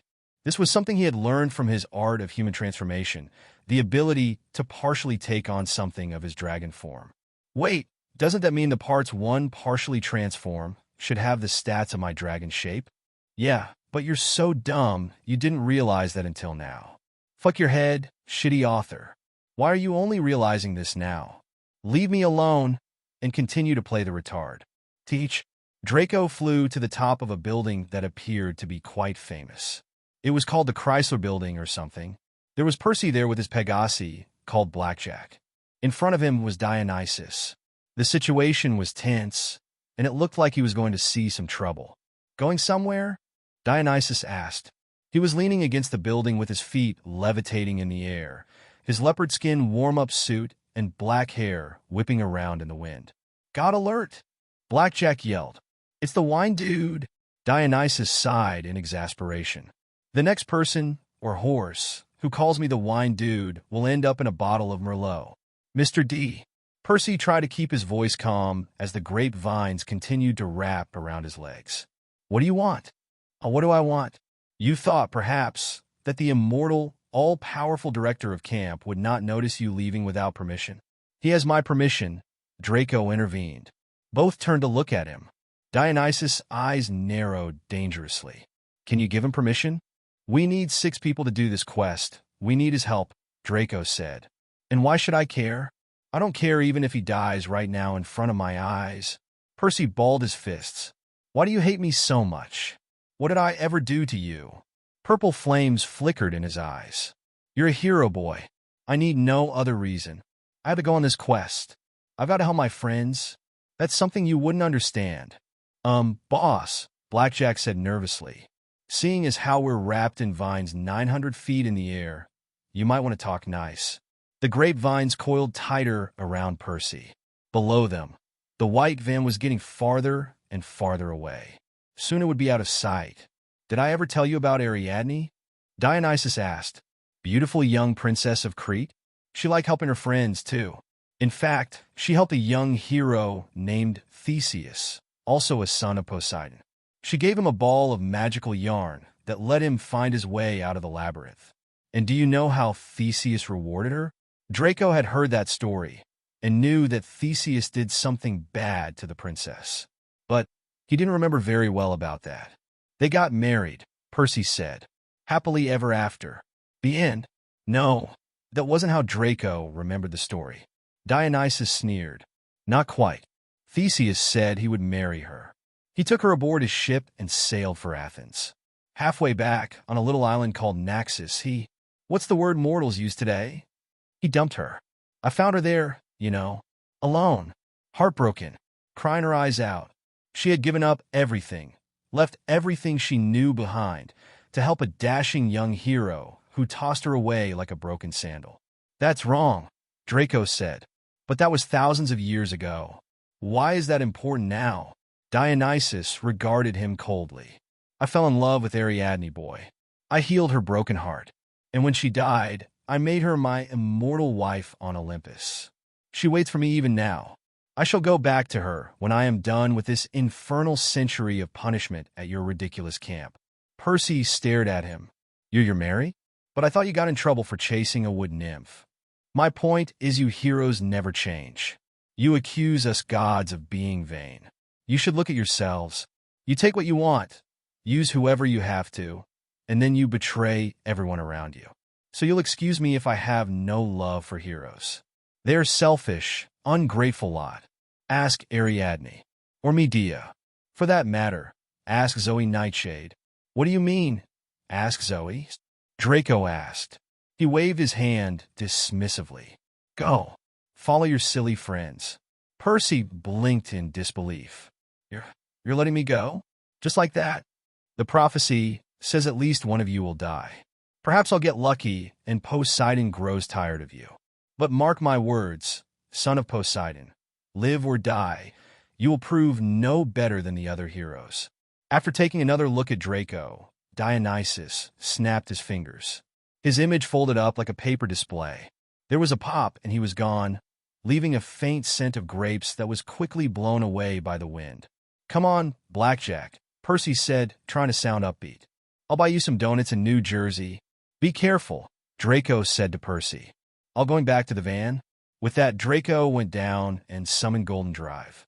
Soon he was on par with the van, much to Zoe's dismay. It seemed like Zoe didn't want to let Draco inside of the van, as she didn't stop until they were into Maryland. Draco saw the group going inside a convenience store. Since he wasn't in need to buy anything, he just waited outside. Near, he sensed the presence of Percy and Blackjack. Zoe, Talia, Bianca, and Grover come out of the store. Grover? Are you sure? Talia was saying. Well, pretty sure. 99%. Okay, 85%. And you did this with acorns? Bianca asked like she couldn't believe it. Grover looked offended. It's a time-honored tracking spell. I mean, I'm pretty sure I did it right. DC is about 60 miles from here, Bianca said. Nico and I. She frowned. We used to live there. That's strange. I'd forgotten. I dislike this, Zoe said. We should go straight west. The prophecy said west. Oh, the same prophecy that you don't want to follow? Draco asked. Oh, like your tracking skills are better? Talia growled. They both said their phrases at the same time, annoying Zoe a lot. Zoe directly ignored Draco, like he didn't exist. She stepped toward Talia. You challenge my skills, you scullion? You know nothing of being a hunter. Oh, scullion. You're calling me a scullion? What the heck is a scullion? Whoa, you too, Grover said nervously. Come on, not again. Grover's right, Bianca said. DC is our best bet. Zoe didn't look convinced, but she nodded reluctantly. Very well. Let us keep moving. You're going to get us arrested, driving, Talia grumbled. I look closer to 16 than you do. Draco looks even older. Perhaps, Zoe snapped. But I have been driving since automobiles were invented, and I'm not letting a boy drive. Let's go. Can we stop this stupid fights? Draco muttered while entering the van. Some time after, they finally reached Central Washington. Zoe parked a few blocks near the Washington Monument. Grover pointed toward one of the big buildings lining the mall. It was the place that he had found with his strange acorn magic. Of course, Draco didn't miss the car that had been following them all this time. After walking a bit, Grover stopped in front of a building that said National Air and Space Museum. It's here, Grover said. Are you sure? Draco asked. Grover nodded his head. Talia checked the door. It was open, but there weren't many people going in. Too cold, and school was out of session. Come on, Draco said, and the group followed him inside. Draco knew that someone was following them, and that person changed directions when he saw that the group was inside the museum. He didn't went to that guy because he sensed Percy following him. Be careful, the enemy is here. We are going to have a fight sooner or later, Draco advised them. How do you know that? Bianca asked. Have you heard about Dragon Instinct? It's really powerful. Of course, Bianca hadn't, but she nodded with her head. How cute.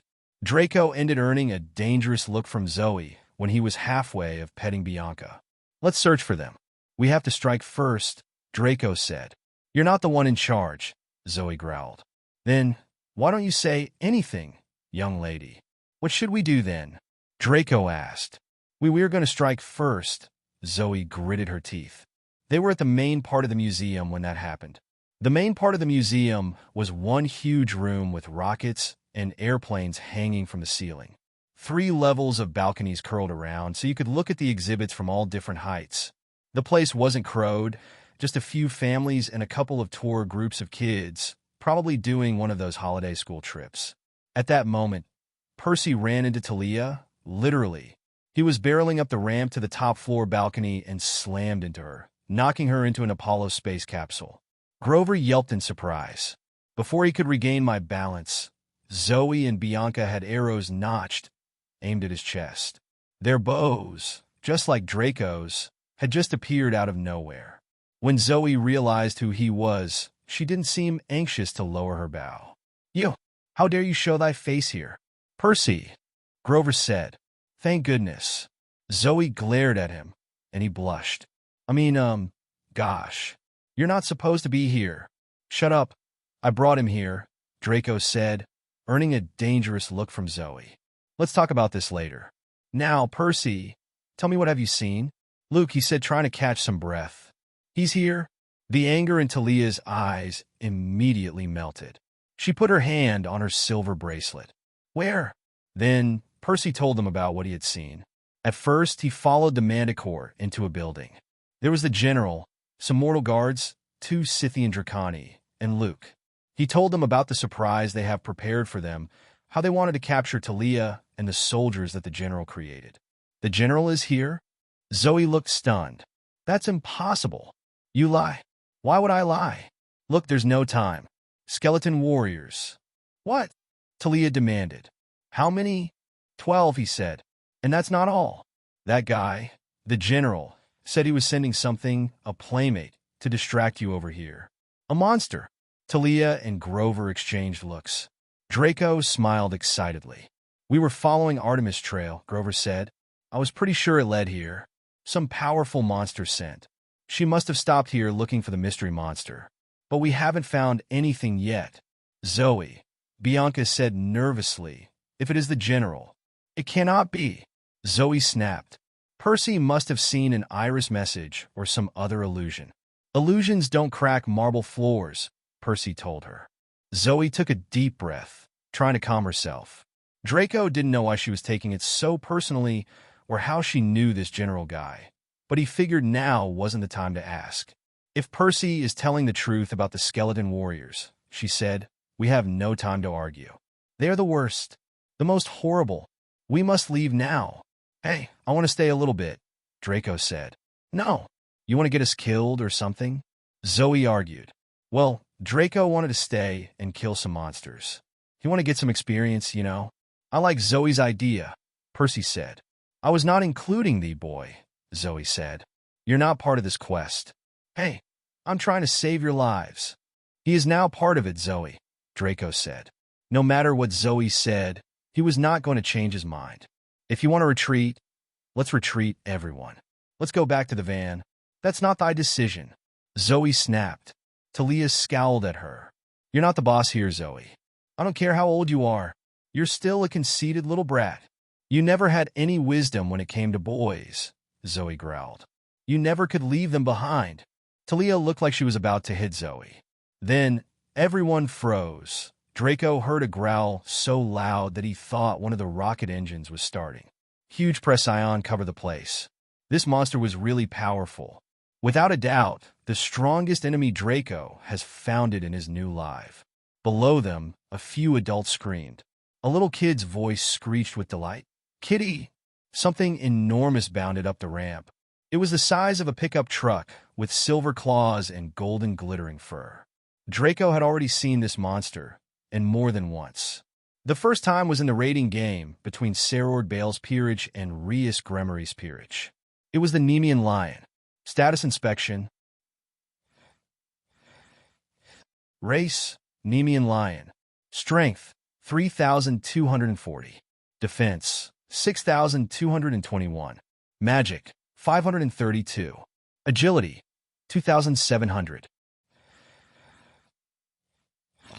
Hadn't the Nemean lion been trapped inside a sacred gear? Draco asked as he stared incredulously at the beast. The one who was trapped was the original, the one who was killed by Heracles.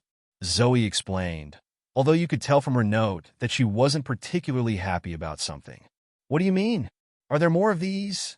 Of course, but none of them are on a par with the original. Still, they're all far superior to us right now. We have to run. The lion roared. Its fangs gleamed like a stainless steel. Separate on my mark, Zoe said. Try to keep it distracted. Until when? Grover asked. Until I think of a way to kill it. Go! What are you talking about? I'm going to fight him. Draco shouted enthusiastically. Draco remembered what he had learned before and transformed part of his body, arms and legs, into his dragon form. Thus, he would be twice as strong. You're crazy, Bianca shouted. Maybe I am. With his own bare hands, Draco jumped to the lion. Without hesitation, he punched him in the head. Clank! It looked like he had hit a metal wall. Draco even doubted the lion had been hurt. Of course, those 6,000 points of defense weren't just for show. Rowers! The lion roared loudly and struck Draco in the chest, sending him flying through the room. Fortunately, Draco had protected himself with his dragon arms, or he could have suffered much more damage from that. Zoe and Bianca climbed the Apollo capsule. They were firing arrows, one after another, all shattering harmlessly against the lion's metallic fur. The lion swiped the capsule and tipped it on its side, spilling the hunters off the back. Grover played frantic, horrible tune, and the lion turned toward him, but Talia stepped into its path, holding up Aegis, and the lion recoiled. Ruhar! Hiya! Talia said. Back! The lion growled and clawed the air, but it retreated as if the shield were a blazing fire. For a second, Draco thought Talia had it under control. Then, he saw the lion crouching, its leg muscles tensing. He'd seen enough cat fights in the alleys around his house. He knew the lion was going to pounce. Without hesitation, Draco threw himself at the lion again. This time, however, his fist was surrounded by a dragon aura. Draco was using his skill, Dragon Punch. This time, Draco's punch had some effect. It looked like the lion had retreated a couple of yards, and now he was looking at Draco with fury. Level of normal skill, Dragon Punch, was increased from 5 to 6. Draco remembered why he couldn't level his skills up at home. It was because he needed life and death situations like this. "Come to me, kitty." The monster seemed to have understood, as the lion lunged at Draco. Draco dodged, and his body began to heat up. The glow that Draco's body was taking was similar to that of the Nemean lion in front of him. Surtur's flame was gathering inside Draco's body. He had activated the skill, Branch Destruction. An idea swirled around Draco's head as he dodged the lion's attack. What would happen if I injected Surtur's flame into Dragon Punch? And so he did. He didn't know if he could do that. He didn't know what the result would be. But Draco tried to put the two skills together, and the result was success. Where once a dragon's aura surrounded the fist, now a hellish dragon's aura did. Dragon Punch. LV6 has evolved to Infernal Dragon Punch, LV1. Meanwhile, the lion charged at Draco again, no matter the hunter's arrows, or Percy's water attacks, or Grover's flute. The lion had set its eyes on Draco ever since he had pushed him back, and it didn't seem to stop until one of them was dead. "Clear the area!" Draco shouted. There were a group of kids running, disturbing Draco. He wanted that to be cleared as soon as possible. "Roars!" The lion charged at Draco again. But this time, Draco didn't dodge. He now had a power of 3,720 in his fist plus the extra of using his Infernal Dragon Punch skill. His defense may be no more than 6,000 like the Nemean lion, but it is still a solid 2,560 plus all his defensive skills. The lion's claw crossed Draco's entire chest, which was protected by the scales that Draco had let out. It was at this point that Draco realized that this partial transformation had a limit, as the scales were beginning to come out all over his body as he grew in size. If the lion of Nemea were 4 or 5 meters tall, Draco was slowly approaching it. Draco could not control this transformation yet.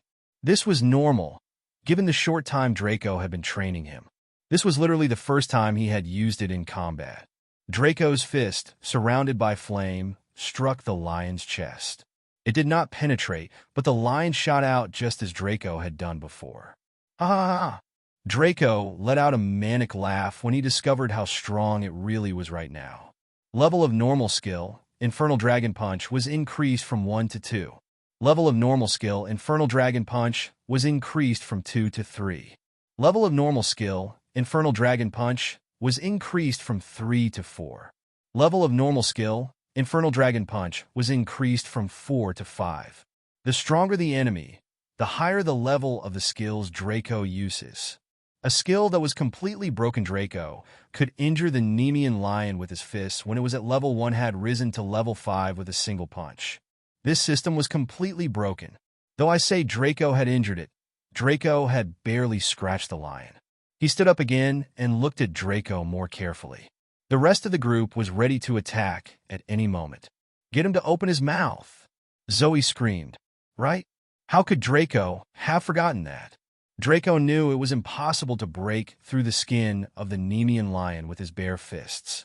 It would even be virtually impossible with his sword or bow, as his skin is literally indestructible. Well, not so invulnerable. Draco was confident that he could kill him if he used his noble phantasm. Not so much Gandivas or Phoebus catastrophes, since these will probably only hurt him, but Levitians. But there were 2 ways to kill him without using his impies. The first is the one Hercules used to strangle him to death. The second is to attack his weak spot, the inside of his mouth. Draco pounced on the lion, and the two fought for a few moments. Draco had more physical strength, but he had to be careful because the lion could bite him at any moment. From behind, he heard that the rest of the group was arguing about something, but Draco did not listen. He was too focused on his fight against the Nemean lion. He devised a quick and simple strategy. He stuck his index finger in the lion's right eye and ran backwards. He quickly summoned Gandiva and waited for the lion to do the rest of the work. Roar! The moment Draco had been waiting for arrived. Draco had only one chance, as he could feel many presences approaching. They were the enemies.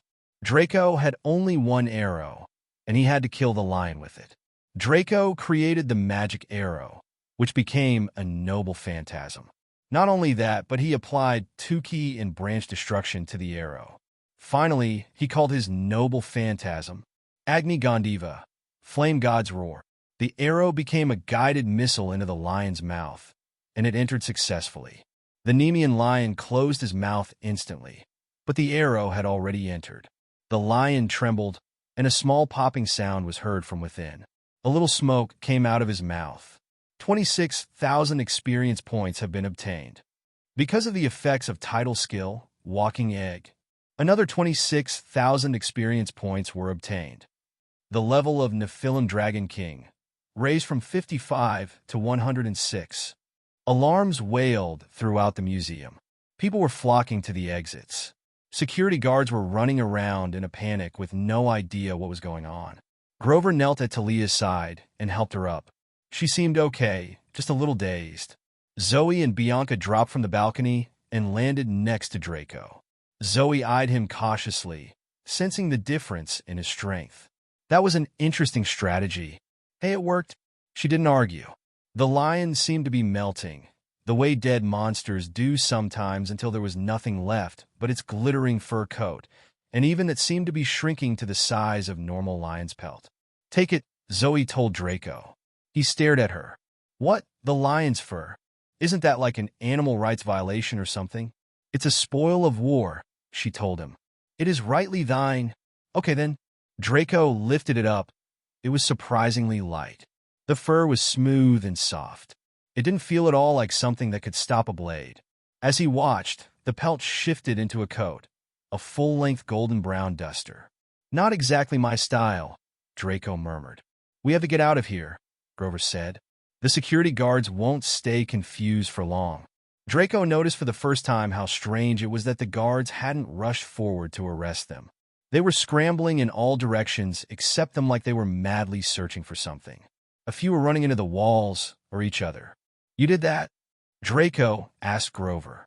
He nodded, looking a little embarrassed. A minor confusion song. I played some Barry Manilow. It works every time, but it'll only last a few seconds. The security guards are not our biggest worry, Zoe said. Look, through the glass walls of the museum, Draco could see a group of men walking across the lawn. Gray men in gray camouflage outfits. They were too far away for them to see their eyes, but Draco knew that they were looking straight at Percy. Go, he said. They'll be hunting me. I'll distract them. No, Zoe said. We go together. Percy stared at her. But you said. You are a part of this quest now, Zoe said grudgingly. I don't like it, but there is no changing fate. You are the 6th quest member, and we are not leaving anyone behind. Near her, Draco was smiling a bit. It seemed like some sense has entered her head. He was smiling for another reason, his new stats. Draco. Race, Nephilim Dragon King. Level, 106 out of 125. HP, 123412/161250. MP, 51295/153750. STR, 1450. End, 1075. AGI, 1625. MAG, 1025. And I'm going to give you an explanation so you can understand a bit better about the stats and stuff. Right now, these Draco stats that I have shown you are on the verge of being at the minimum level that a cadre or Satan must have to be considered at that level. The defense of that Nemean lion, for example, to the pinnacle of what a great Dragon King can achieve under normal circumstances, they could be greater than that, it's just an estimation. However, the rest of his statistics were within the threshold of a cadre's power, 10 winged angel. Draco is now entering the path of the world's most powerful. All hot, he has a long way to go. They were crossing the Potomac when they spotted the helicopter. It was a sleek, black military model, just like the one they'd seen at Westover Hall. And it was coming straight towards them. They know the van, Percy said. We have to ditch it. Zoe swerved into the fast lane. The helicopter was gaining. Maybe the military will shoot it down, Grover said hopefully. The military probably thinks it's one of theirs, Draco said. How can the general use mortals, anyway? Mercenaries, Zoe said bitterly. It's distasteful, but many mortals will fight for any cause as long as they are paid. But don't these mortals see who they're working for? Draco asked. Don't they notice all the monsters around them? Zoe shook her head. I do not know how much they see through the mist. I doubt it would matter to them if they know the truth. Sometimes mortals can be more horrible than monsters. https://reborn.fandom.com/wiki/mist.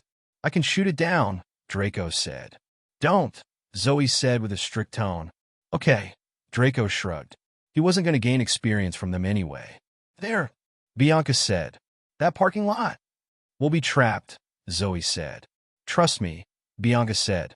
Zoe shot across 2 lanes of traffic and into a mall parking lot on the south bank of the river. They left the van and followed Bianca down some steps. Subway entrance, Bianca said. Let's go south. Alexandria. Anything, Talia said. They bought tickets and got through the turnstiles, looking behind them for any signs of pursuit. A few minutes later, they were safely aboard a southbound train, riding away from D.C. As their train came above ground, they could see the helicopter circling the parking lot, but it didn't come after them. Grover let out a sigh. Nice job, Bianca. Thinking of the subway, Bianca looked pleased. Yeah, well, I saw that station when Nico and I came through last summer. I remember being really surprised to see it, because it wasn't there when we used to live in D.C. Grover frowned. New? But that station looked really old. I guess, Bianca said. But trust me, when we lived there as little kids, there was no subway. Talia sat forward. Wait a minute. No subway at all? Bianca nodded. Now, Draco knew anything about D.C., but he didn't see how their whole subway system could be less than 12 years old. Everyone seemed to be thinking the same thing, because they looked pretty confused. Bianca, Zoe said. How long ago? Her voice faltered. The sound of the helicopter was getting louder again. Why don't you let me shoot it down? Draco asked. It would be easier for us. They will just send more, Zoe said. Unnecessary deaths. Over the next half hour, they changed trains twice before they lost the helicopter. Unfortunately, when they finally got off the train, they found themselves at the end of the line, in an industrial area with nothing but warehouses and railway tracks. And snow. Lots of snow. It seemed much colder there. Draco was obviously unaffected, but Percy was shivering hard. Draco gave him the lion's fur coat for that reason. They wandered through the railway yard, thinking there might be another passenger train somewhere, but there were just rows and rows of freight cars, most of which were covered in snow like they hadn't moved in years. A homeless guy was standing at a trash can fire. They must have looked pretty pathetic because he gave them a toothless grin and said, Y'all need to get warmed up? Come on over. All but Draco gave him a strange look, but the dragon was the first to approach the man. Of course, getting warm always comes in handy. All of them followed his lead and huddled around the fire. My hooves are frozen, Grover complained. Feet, Percy corrected, for the sake of the homeless guy. Maybe we should contact the camp, Bianca said. Chiron. No, Zoe said. They cannot help us anymore. We must finish this quest ourselves. You know, the homeless man said, you've never completely without friends. His face was grimy, and his beard tangled, but his expression seemed kindly. You kids need a train going west? Yes, sir, Draco said. Can you give us one? He pointed one greasy hand. Suddenly, a freight train, gleaming and free of snow, appeared. It was one of those automobile carrier trains with steel mesh curtains and a triple deck of cars inside. The side of the freight train said Sun, West Line. That's convenient, Talia said. Thanks, She turned to the homeless guy, but he was gone. The trash can in front of them was cold and empty, as if he'd taken the flames with him. An hour later, they were rumbling west. There was no problem about who would drive now, because they all got their own luxury car. Zoe and Bianca were crashed out in a Lexus on the top deck. Grover was playing race car driver behind the wheel of a Lamborghini, and Talia had hot-wired the radio in a black Mercedes SLK, so she could pick up the alt-rock stations from DC. Percy joined her in the car. Percy had returned the Nemean's lion fur to Draco, since he didn't need it inside the car. Draco just sat at the front of the train. He was taking his time to think about his girls back on home. He was already missing them. He wondered what were they doing right now. How should I call you? Apollo? Draco turned to the homeless guy from the rail yard, who was sitting by his side. His jeans were so worn out, they were almost white. His coat was ripped, with stuffing coming out. He looked kind of like a teddy bear that had been run over by a truck. He put his finger to his lips. I'm incognito. Call me Fred. A god named Fred? Oh well, Zeus insists on certain rules. Hands off when there's a human quest, even when something really major is wrong. But nobody messes with my baby sister. Nobody. Can you help us then? Sure. I already have. Haven't you been looking outside? The train? How fast are we moving? Apollo chuckled. Fast enough. Unfortunately, we're running out of time. It's almost sunset. But I imagine we'll get you across a good chunk of America. At least. But where is Artemis? His face darkened. I know a lot, and I see a lot. But even I don't know that. She's clouded from me. I don't like it. And Annabeth? He frowned. Oh, you mean that lost girl? I don't know. What about the monster Artemis is seeking? Draco asked. Do you know what it is? No, Apollo said. But there is one who might. If you haven't yet found the monster when you reach San Francisco, seek out Nereus, the old man of the sea. He has a long memory and a sharp eye. He has the gift of knowledge sometimes kept obscure from my oracle. But it's your oracle, Draco protested. Can't you tell us what the prophecy means? Apollo sighed. You might as well ask an artist to explain his art, or ask a poet to explain his poem. It defeats the purpose. The meaning is only clear through the search. In other words, you don't know. Apollo checked his watch. Look at the time. I have to run. I doubt I can risk helping you again, Draco. But hear me this time. Get some sleep. Draco wanted to protest, saying that he wasn't tired, but Apollo snapped his fingers, and the next thing he knew was that he was closing his eyes. Even at that moment, Draco couldn't help but feel the difference between him and Apollo.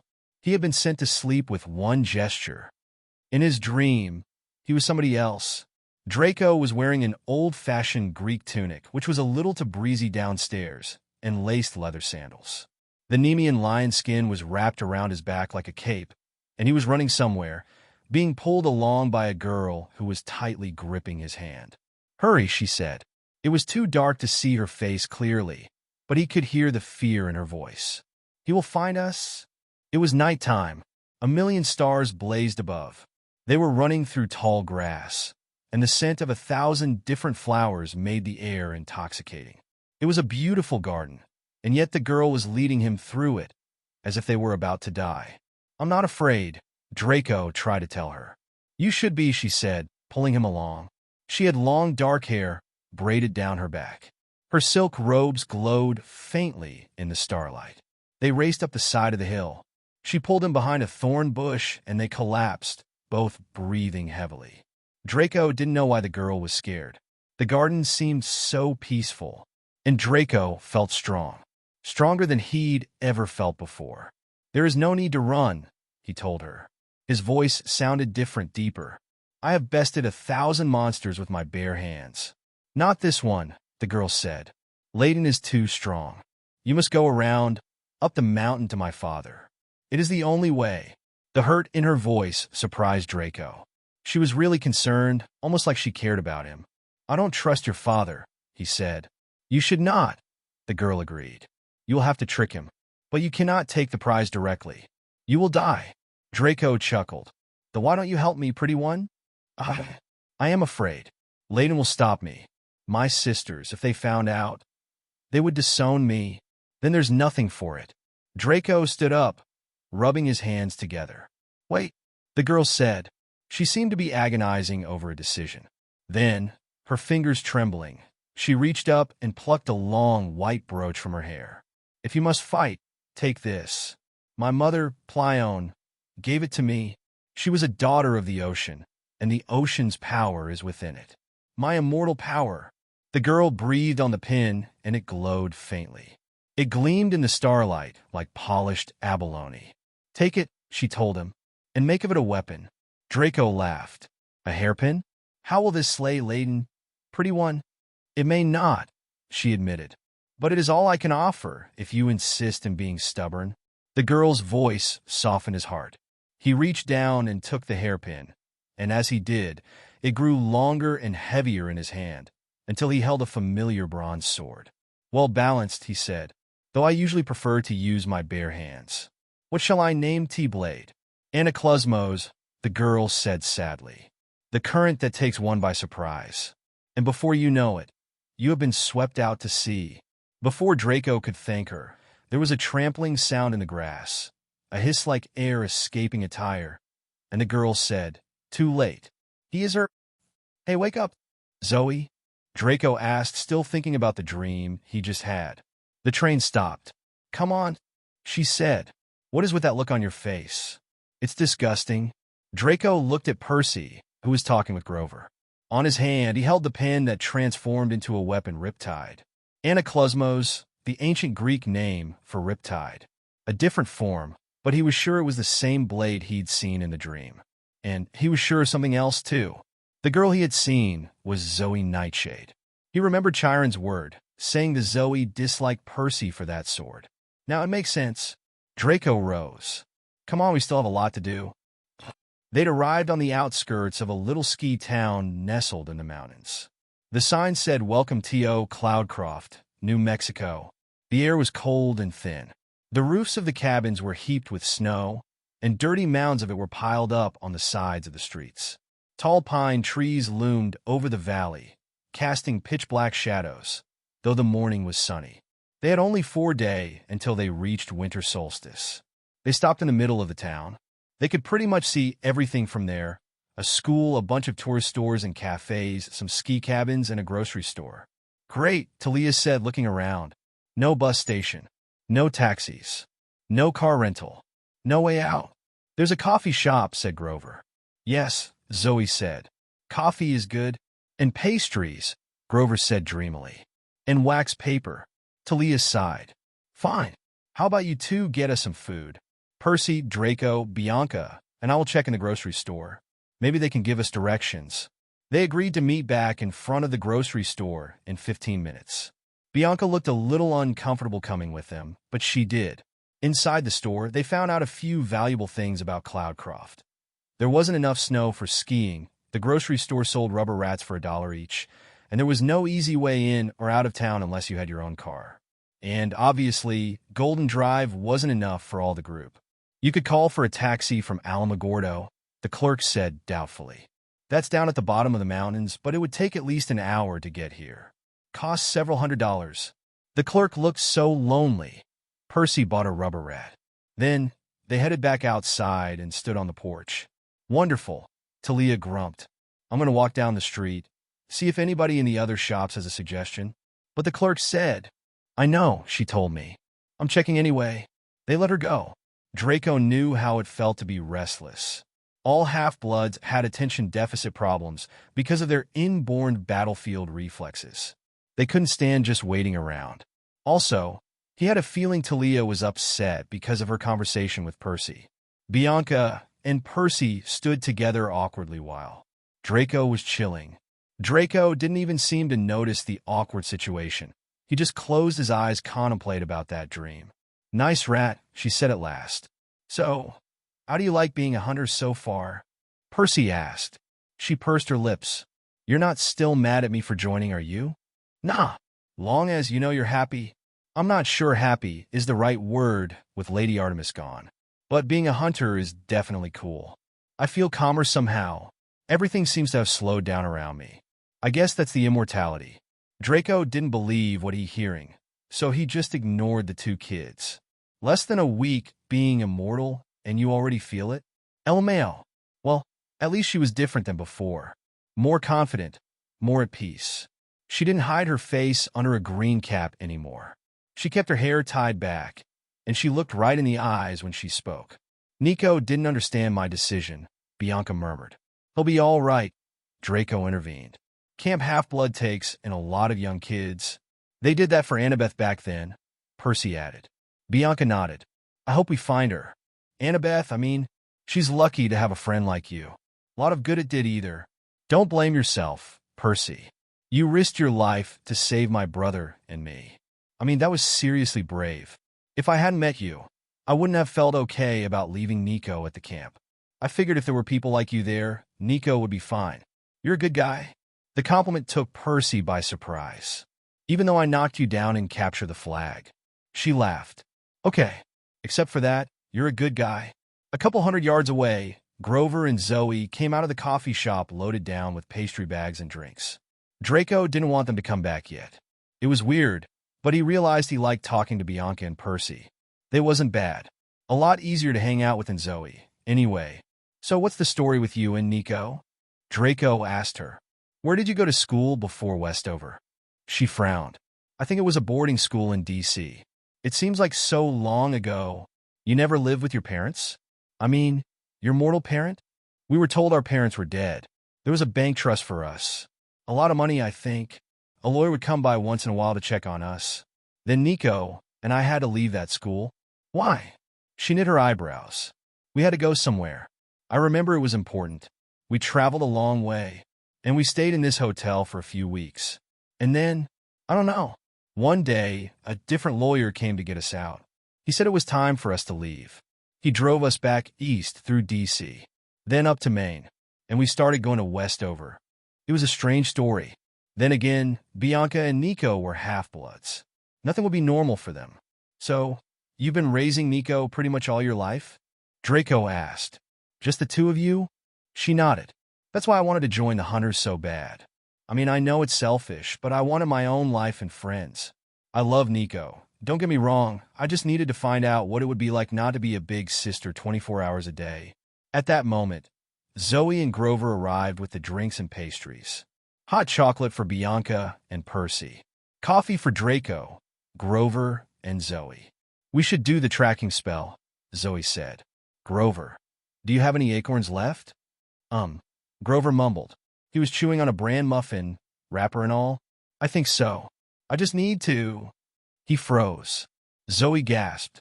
"Grover, thy cup." Grover dropped his coffee cup, which was decorated with pictures of birds. Suddenly, the birds peeled off the cup and flew away. A flock of tiny doves. My rubber rat squeaked. It scampered off the railing and into the trees. Real fur, real whiskers. Grover collapsed next to his coffee, which steamed against the snow. They gathered around him and tried to wake him up. He groaned, his eyes fluttering. "Hey," Talia said, running up from the street. What's wrong with Grover?" "I don't know," Percy said. "He collapsed." "You," Grover groaned. "Well, get him up," Talia said. She had her spear in her hand. She looked behind her as if she were being followed. "We have to get out of here." They made it to the edge of the town before the first two skeleton warriors appeared. They stepped from the trees on either side of the road. Instead of gray camouflage, they were now wearing blue New Mexico State Police uniforms, but they had the same transparent gray skin and yellow eyes. Most of them need a moment to realize how fucked they were when they saw them using handguns. The only one who was immune to them here was Draco, so they needed to be careful. Talia tapped her bracelet. Aegis spiraled to life on her arm, but the warriors didn't flinch. Their glowing yellow eyes bored right into Percy. He drew Riptide, though Draco wasn't sure what good it would do against guns. Zoe and Bianca drew their bows, but Bianca was having trouble because Grover kept swooning and leaning against her. "Back up," Talia said. They started to, but then two more skeletons appeared on the road behind them. They were surrounded. "They are only a group of shitey skeletons," Draco said. "What are you afraid of?" Draco didn't understand why were they so cautious. Each one of the skeletons was at the level of a mid-class devil, maybe a little bit better than the average. "You will understand when you see it," Zoe said.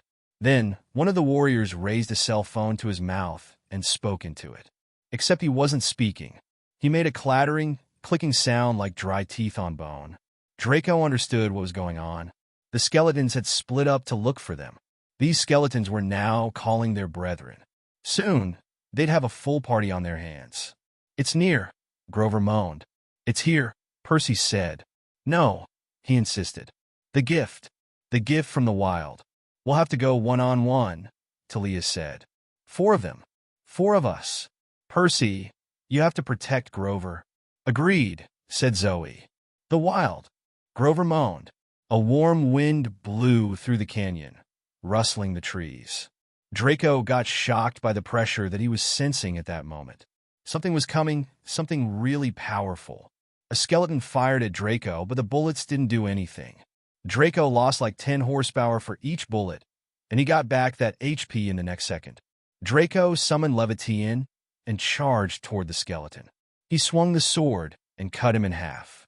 It was so easy to kill the skeleton, but Draco didn't receive any experience.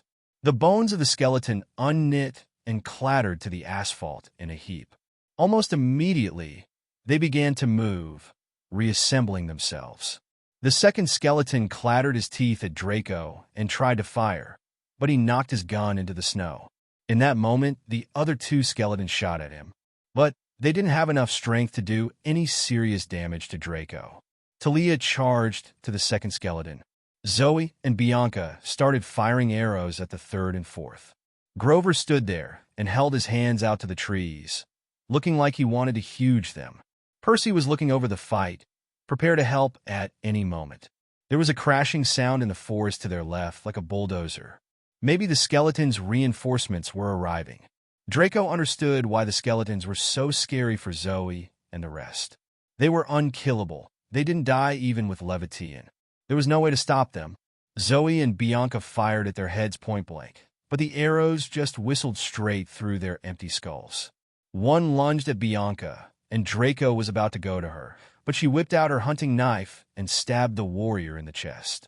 The whole skeleton erupted into flames, leaving a little pile of ashes and a police badge. "How did you do that?" Zoe asked. "I don't know," Bianca said nervously. "Lucky stab." "Well, do it again." Bianca tried, but the remaining 3 skeletons were wary of her now. No matter how many times did Draco cut them, they still reappeared. It didn't stop. "Plan?" Draco asked as they retreated. Nobody answered. The trees behind the skeletons were shivering. Branches were cracking. "A gift," Grover muttered. And then, with a mighty roar, the largest pig Draco had ever seen came into the road. It was a wild boar, 30 feet high, with a snotty pink snout and tusks the size of canoes. Its back bristled with brown hair, and its eyes were wild and angry. "Reed!" It squealed and raked the 3 skeletons aside with its tusks. The force was so great, they went flying over the trees and into the side of the mountain, where they smashed to pieces, thigh bones and arm bone twirling everywhere. Then the pig turned on them. Draco raised his sword, but Grover yelled, "Don't kill it." The boar grunted and pawed the ground, ready to charge. "That's the Aramanthian boar," Zoe said, trying to stay calm. "I don't think we can kill it." "It's a gift," Grover said. "A blessing from the wild." The boar said, "Are you?" and swung its tusk. Zoe and Bianca dived out of the way. Percy had to push Grover so he wouldn't get launched into the mountain on the boar tusk express. "Yeah, I feel blessed," he said. "Scatter." They ran in different directions, and for a moment the boar was confused. Only Draco stayed in front of the boar. This monster was the biggest he has ever found. He wanted to have a fight against him with his real form. "Grrrr!" Draco started to growl as scales started to appear on his skin. "Wait! It's a blessing," Grover shouted when he saw what Draco was going to do. Draco stopped the transformation for a moment. He wanted to hear what Grover had to say. "They want to kill us," Talia said. "Of course," Grover said. "It's wild." "Oh, Mel. So how is that a blessing?" Bianca asked. It seemed a fair question to Draco, but the pig was offended and charged her. She was faster than he'd realized. She rolled out of the way of its hooves and came up behind the beast. It lashed out with its tusks and pulverized the welcome T.O. Cloudcroft sign. "Keep moving," Zoe yelled. The boar turned towards Talia, and she made the mistake of raising Aegis in defense. The sight of Medusa's head made the boar squeal in outrage. The boar charged towards her. Fast, Draco ran towards Talia. "This way." He grabbed Talia's arm, and they ran along the rails while the boar roared behind them, slipping and sliding as it tried to navigate the steep hillside. Its hooves just were not made for this, thank the gods. Ahead of them, Draco saw a covered tunnel. Past that, an old trestle bridge spanning a gorge. Draco had a crazy idea. Follow me. Talia slowed down. Draco didn't have time to ask why, but he pulled her along, and she reluctantly followed. Behind them, a 10-ton pig tank was knocking down pine trees and crushing boulders under its hooves as it chased them. Talia and Draco ran into the tunnel and came out on the other side. No! Talia screamed. She'd turned as white as ice. They were at the edge of the bridge. Below, the mountain dropped away into a snow-filled gorge about 70 feet below. The boar was right behind them. Come on, he said. Jump! I can't! Talia yelled. Her eyes were wild with fear. The boar smashed into the covered tunnel, tearing through at full speed. Now! He yelled at Talia. She looked down and swallowed. Draco could swear that she was turning green. Draco pushed her, throwing her down. She started to scream. Draco jumped behind her and opened his wings. He embraced her while trying to find the balance. The boar was less fortunate. It couldn't turn that fast, so all 10 tons of the monster charged out onto the tiny trestle, which buckled under its weight. The boar free fell into the gorge with a mighty squeal and landed in a snowdrift with a huge POF. Draco went down to the ground. Talia was breathing really hard. Next to them, the wild boar was squealing and struggling. All Draco could see was the bristly tip of its back. It was wedged completely in the snow like styrofoam packing. It didn't seem to be hurt, but it wasn't going anywhere either. Draco looked at Talia. You're afraid of heights? Now that they were safely down the mountain, her eyes had their usual angry look. Don't be stupid. That explains why you freaked out on Apollo's bus. Why you didn't want to talk about it. She took a deep breath. If you tell anyone, I swear. No, Draco said. That's cool. It's just the daughter of Zeus, the Lord of the Sky, afraid of heights? Talia blushed and looked at other place in shame. That moment, above them, Grover's voice called, Hello? Down here! Draco shouted. A few minutes later, Zoe, Bianca, Percy, and Grover joined them. They stood watching the wild boar struggle in the snow. A blessing of the wild, Grover said, though he now looked agitated. I agree, Zoe said. We must use it. Hold up, Talia said irritably. Explain to me why you're so sure this pig is a blessing.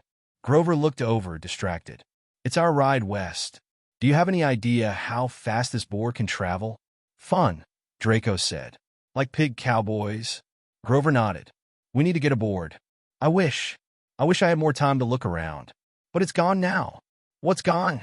Percy asked. Grover didn't seem to hear Percy. He walked over to the boar and jumped onto its back. Already the boar was starting to make some headway through the drift. Once it broke free, there'd be no stopping it. Grover took out his pipes. He started playing a snappy tune and tossed an apple in front of the boar. The apple floated and spun right above the boar's nose, and the boar went nuts, straining to get it. Automatic steering, Talia murmured.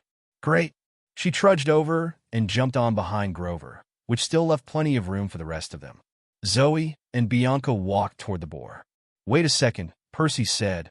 Do you two know what Grover is talking about? This wild blessing? Of course, Zoe said. Did you not feel it in the wind? It was so strong.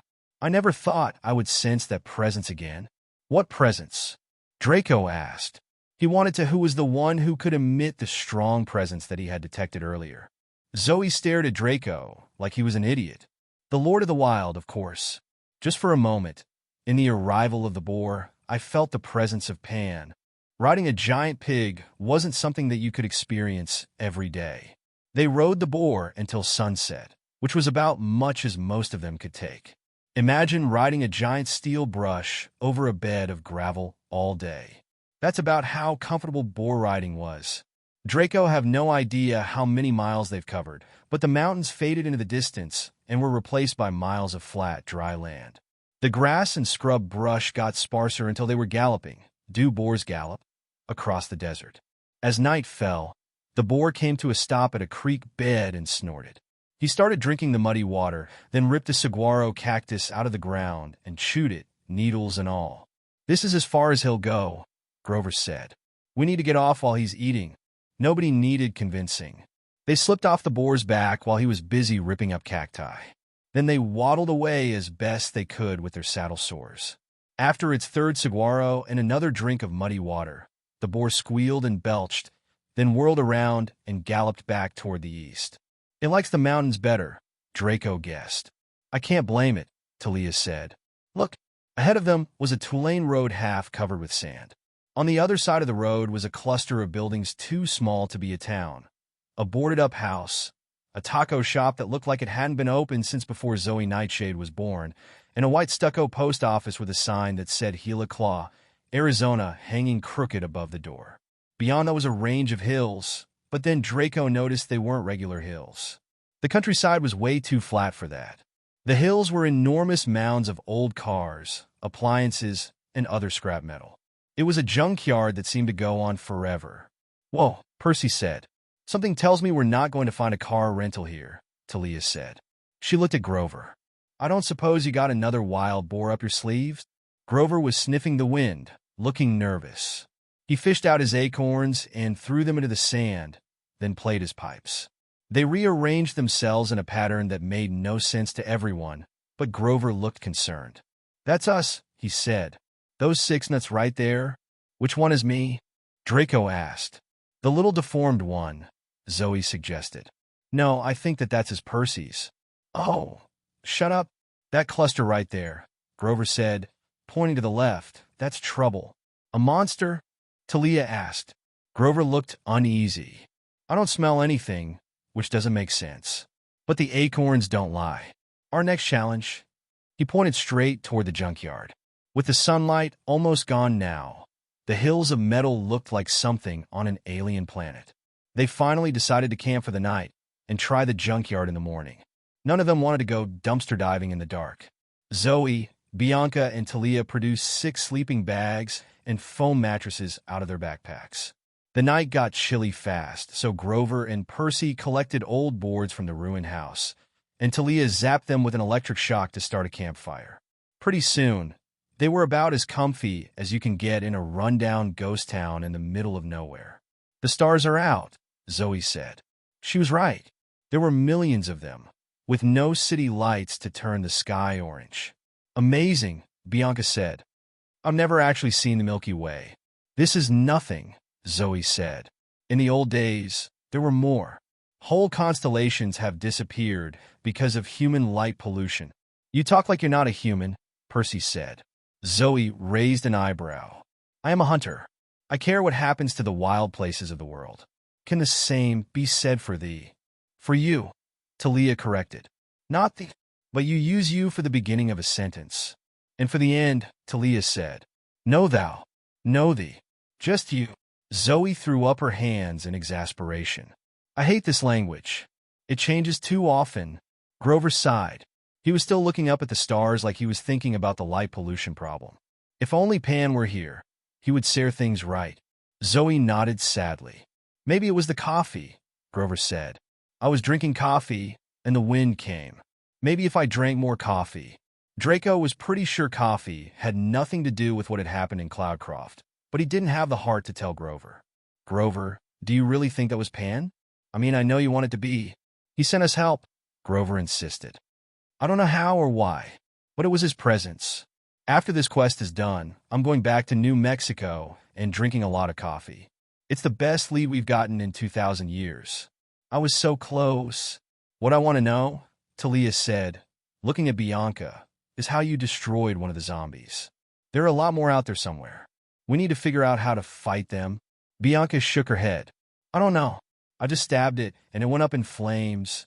Maybe there's something special about your knife, Draco said. It is the same as mine, Zoe said. Celestial bronze, yes. But mine did not affect the warriors that way. Maybe you have to hit the skeleton in a certain spot, Percy said. Bianca looked uncomfortable with everybody paying attention to her. Never mind, Zoe told her. We will find the answer. In the meantime, we should plan our next move. When we get through this junkyard, we must continue west. If we can find a road, we can hitchhike to the nearest city. I think that would be Las Vegas. No, Bianca said. Not there. She looked really freaked out, like she'd just been dropped off the steep end of a roller coaster. Zoe frowned. Why? Bianca took a shaky breath. I think we stayed there for a while. Nico and I, when we were traveling. And then, I can't remember. Draco noted that Percy had a strange face. Grover and Percy exchanged looks like they were thinking the same thing. Bianca, Percy said, that hotel you stayed at, was it possibly called the Lotus Hotel and Casino? Her eyes widened. How could you know that? Oh, great, Percy said. Wait, Talia said. What is the Lotus Casino? That was what Draco wanted to ask. A couple of years ago, Percy said, Grover, Annabeth, and I got trapped there. It's designed so you never want to leave. We stayed for about an hour. When we came out, 5 days had passed. It makes time speed up. No, Bianca said. No, that's not possible. You said somebody came and got you out. Percy remembered. Yes. What did he look like? What did he say? I don't remember. Please, I really don't want to talk about this. You can't avoid this talk even if you don't want to talk about it, Bianca, Draco said. If you are brave enough to join the hunters, you are brave enough to confront this. Zoe sat forward, her eyebrows knit with concern. You said that Washington, D.C. had changed when you went back last summer. You didn't remember the subway behind there. Yes, but... Bianca, Zoe said, can you tell me the name of the President of the United States right now? Don't be silly, Bianca said. She told them the correct name of the president. And who was the president before that? Zoe asked. Bianca thought for a while. Roosevelt, Zoe swallowed. Theodore or Franklin? Franklin, Bianca said. FDR. Bianca, Zoe said. FDR was not the last president. That was about 70 years ago. That's impossible, Bianca said. I'm not that old. She stared at her hands as if to make sure they weren't wrinkled. Talia's eyes turned sad. She knew what it was like to get pulled out of time for a while. It's okay, Bianca. The important thing is you and Nico are safe. You made it out. But how? Percy asked. We were only there for an hour, and we barely escaped. How could you have escaped after being there for so long? I told you. Bianca looked about ready to cry. A man came and said it was time to leave. But who? Why did he do it? Before she could answer, they were hit with a blazing light from down the road. The headlights of a car appeared out of nowhere. They grabbed their sleeping bags and got out of the way as a deathly white limousine slid to a stop in front of them. Draco knew this was going to be difficult. Inside the car, he could sense the presence of two gods. And unfortunately, it wasn't Apollo. The back of the limo opened next to Percy. Before he could step away, the point of a sword tried to go for his neck. Clank! The sound of metal hitting metal was heard in the dark night. Back off, Percy, Draco said. You don't want to fight a god, do you? Percy paled. Draco heard the sound of Zoe and Bianca drawing their bows. The owner of the sword got out of the car. He smiled cruelly. Not so fast now, are you, punk? He was a big man with a crew cut, a black leather biker's jacket, black jeans, a white muscle shirt, and combat boots. Wraparound shades hid his eyes. Without a doubt, Draco used Inspect Status. Level of normal skill Inspect Status was increased from 4 to 5. Normal skill Inspect Status has reached max level. AGI bonus.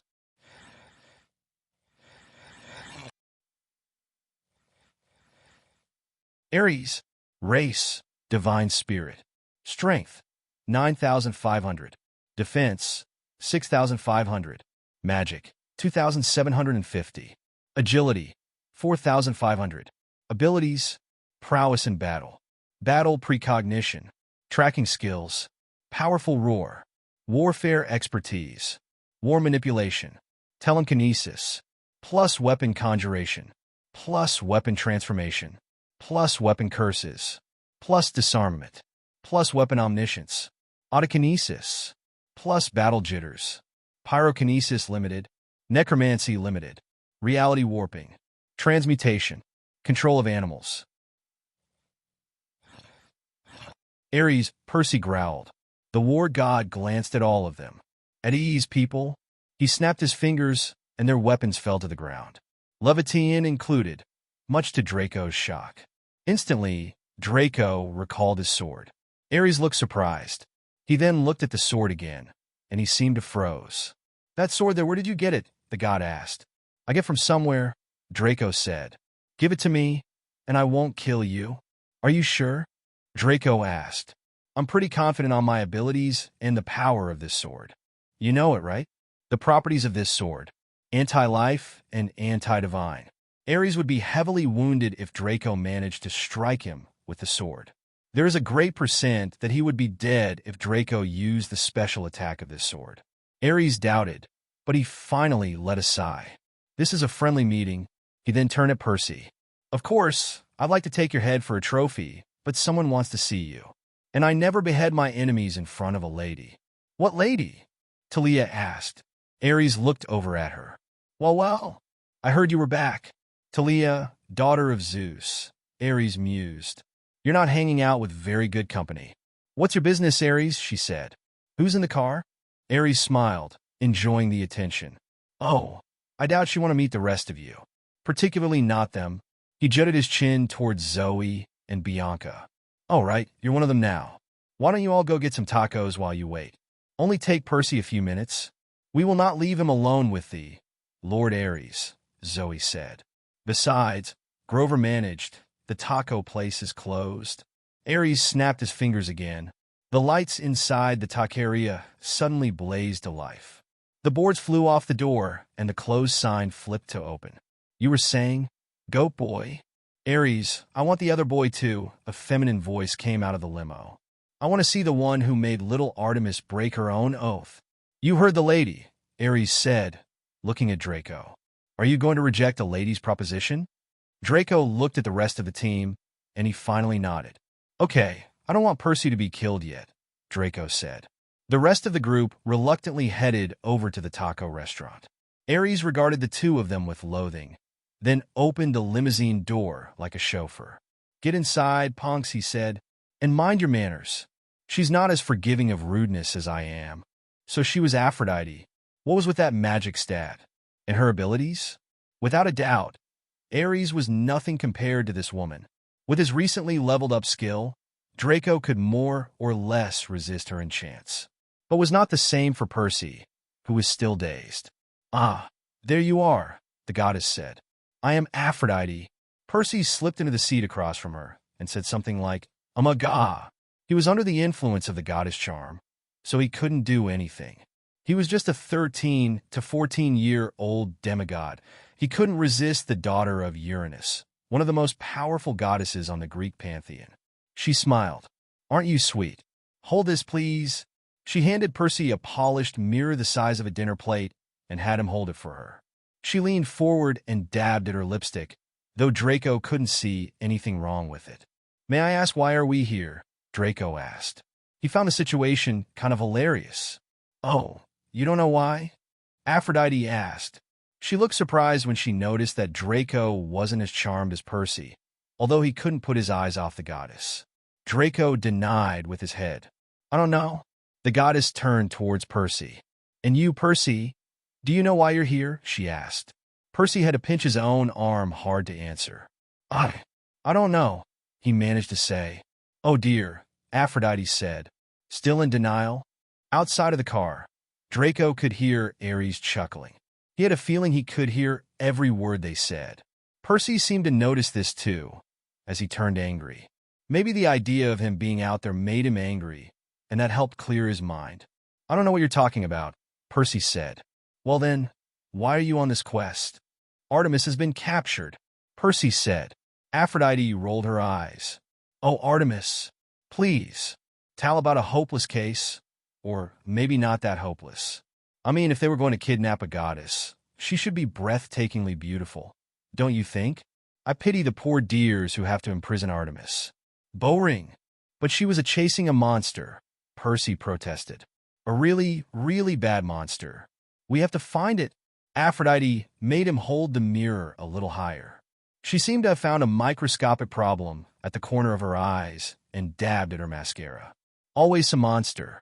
But my dear Percy, that is why others are on this quest. Not you. Not this dragon beside you.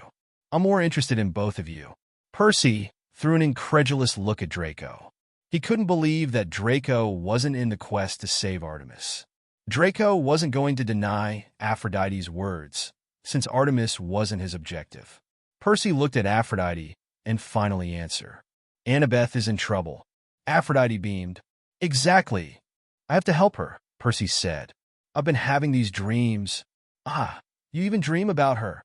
That's so cute. No, that's not what I meant. She made a tisk-tisk sound.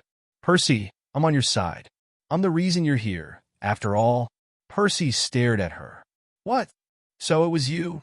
Draco seemed to realize something. It was impossible that those brothers could have something as rare as centaur blood. Not only that, she said. Sending Blackjack to find Percy? Helping him sneak out of the camp? Did you think that was an accident? Of course. Because really, how boring these hunters are. A quest for some monster, blah, blah, blah. Saving Artemis. Let her stay lost, I say. But a quest for true love. That's some serious declarations you were saying. Don't you remember that I'm also one of those boring hunters? Oh, but you are definitely interesting. You already have 2 official girlfriends, and another one that is close to that. Not only that, but you have more and more girls interested in you romantically. I would have cursed your romantic relationships if you were only with them for the carnal relations. But no, what I like most about you is that you really love those girls, Aphrodite enthusiastically said. And even knowing all that, Artemis did something she never would have thought of. She accepted you in her women's group, a man with multiple relationships with women. Shit happens, Draco shrugged. Aphrodite shook her head. If you were like Hippolytus, a handsome, charismatic man who managed to accompany, not join, the hunters, I would have cursed you just like I did him. This woman was dangerous.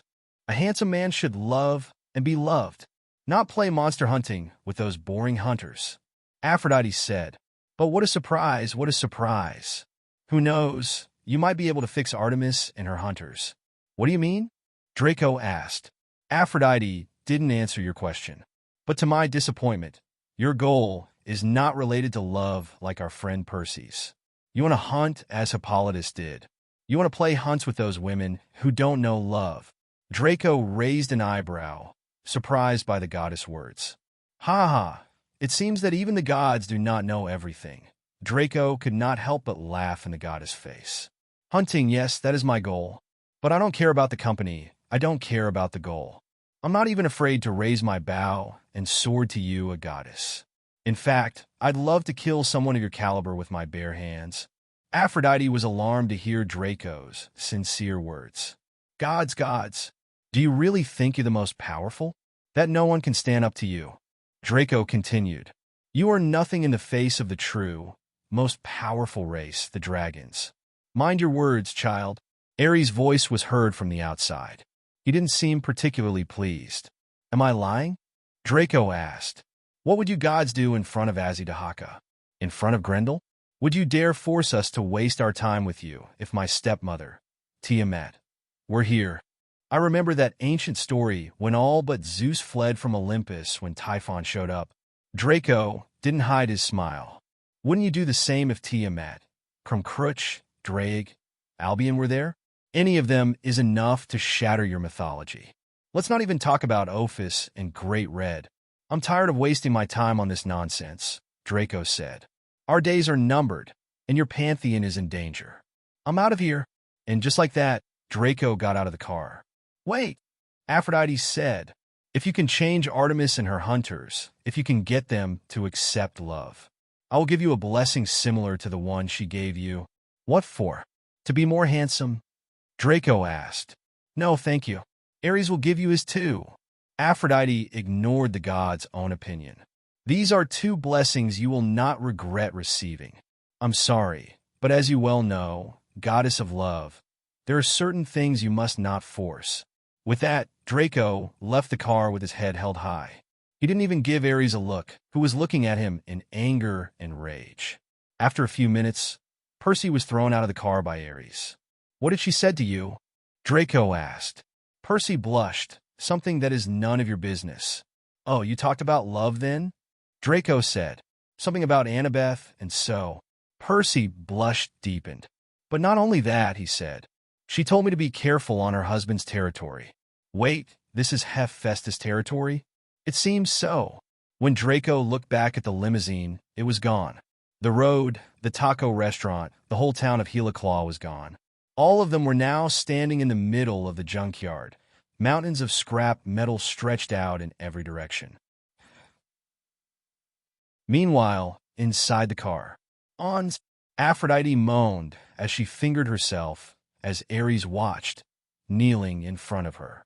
The image of the dragon saying rude words to her without caring for her status were so arousing for the goddess that she couldn't wait to get a good fuck from the dragon. "May I satisfy you, my lover?" Ares asked. "Just shut the fuck up," Aphrodite shouted, angered at the god interruption. "I have watched some of his fucks with his wife, and all I can say is that you're a little piece of shit in the bed compared to him. I'm not going to fuck with you again until you don't learn more tricks to satisfy my urges." Ares' face darkened. He now wanted to kill Draco more than anyway. "Draco!" Aphrodite squirted in Ares' face as she imagines Draco fucking her like a goddess should be fucked. "What did she want with you?" Bianca asked once they'd told them about Aphrodite. "Nothing significant to our quest," Draco said. It was true, since nothing talked inside that limo was going to influence their mission. "Well, she said to be careful in her husband's territory," Percy said. "She said not to pick anything up." Zoe narrowed her eyes. "The goddess of love would not make a special trip to tell thee that. Be careful. Aphrodite has led many heroes astray." "For once I agree with Zoe," Talia said. "You can't trust Aphrodite." "So," Percy said, trying to change the subject, "how do we get out of here?" "That way," Zoe said. "That is west." "How can you tell?" Draco asked. In the light of the full moon, Draco was surprised how well he could see her roll her eyes at him. "Ursa Major is in the north," she said, "which means that must be west."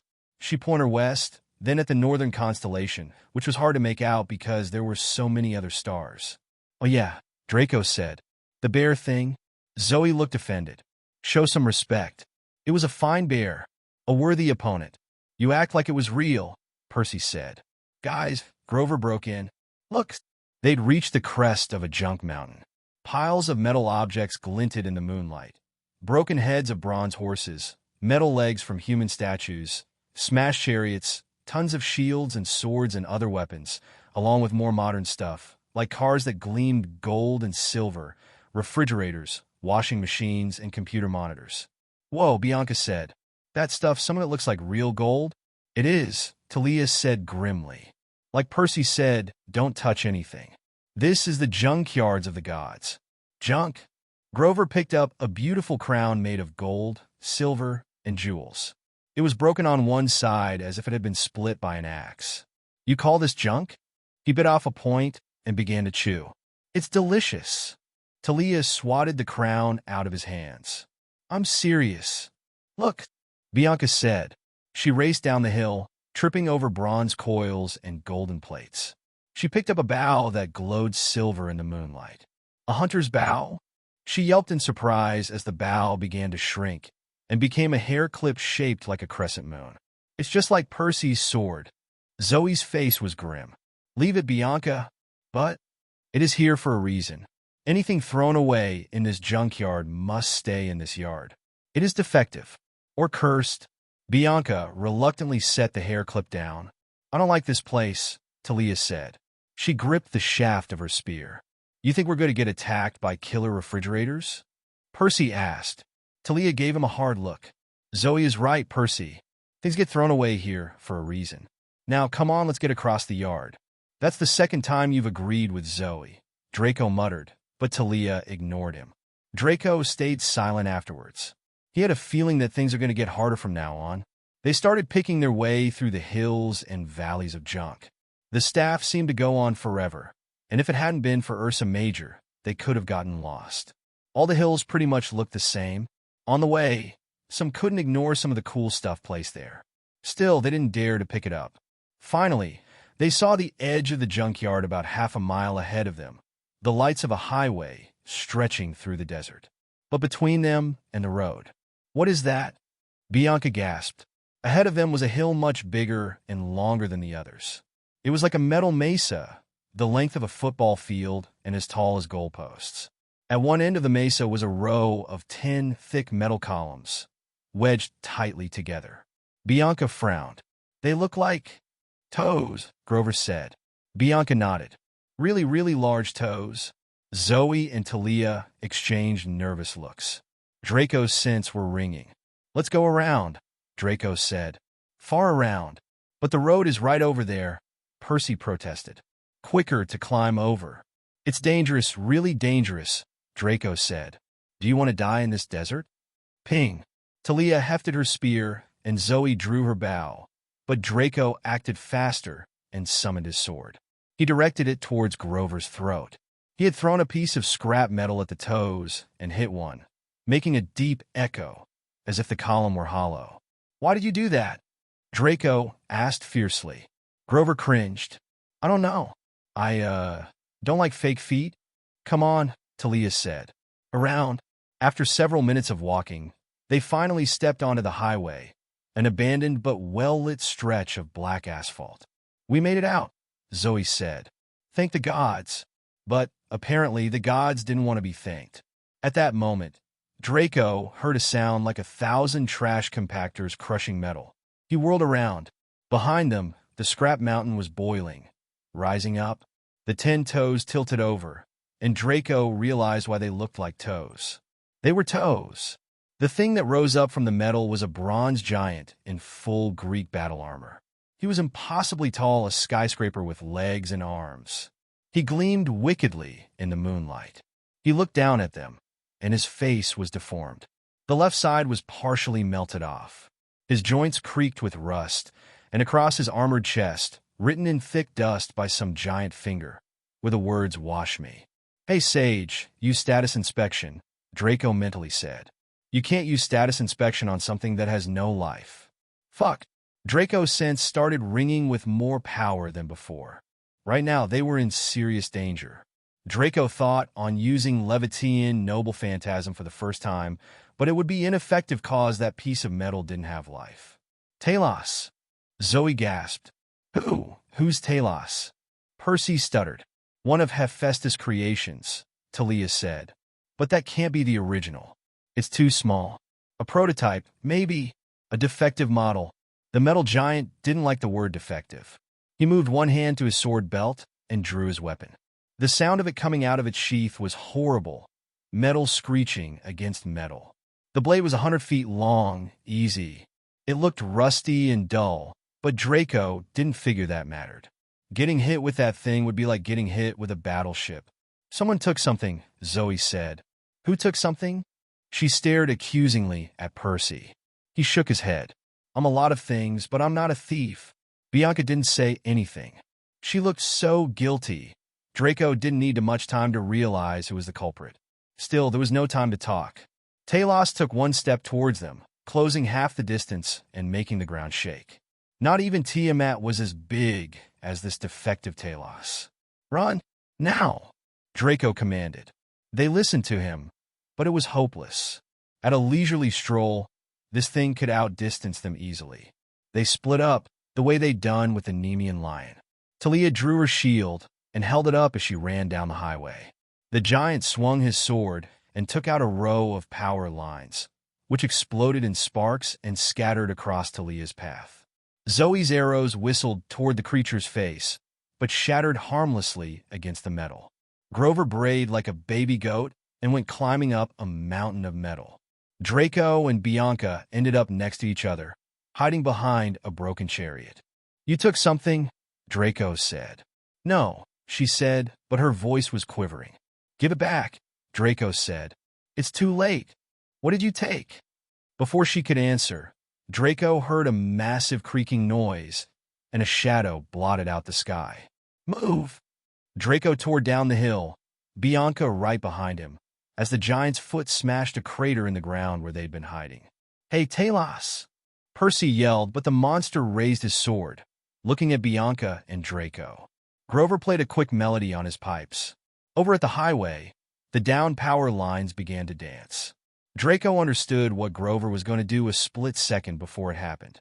One of the poles with power lines still attached flew toward Talos' back leg and wrapped around his calf. The line sparked and sent a jolt of electricity up the giant's backside. Talos whirled around creaking and sparking. Grover had bought them a few seconds. "Come on," Draco told Bianca, but she stayed frozen. From her pocket, she brought out a small metal figurine, a statue of a god. It was for Nico. It was the only statue he didn't have. "How can you think of mythomagic at a time like this?" Draco asked. There were tears in her eyes. "Never mind," Draco said. "The giant is not going to leave us alone anyway." The giant kept coming after Grover.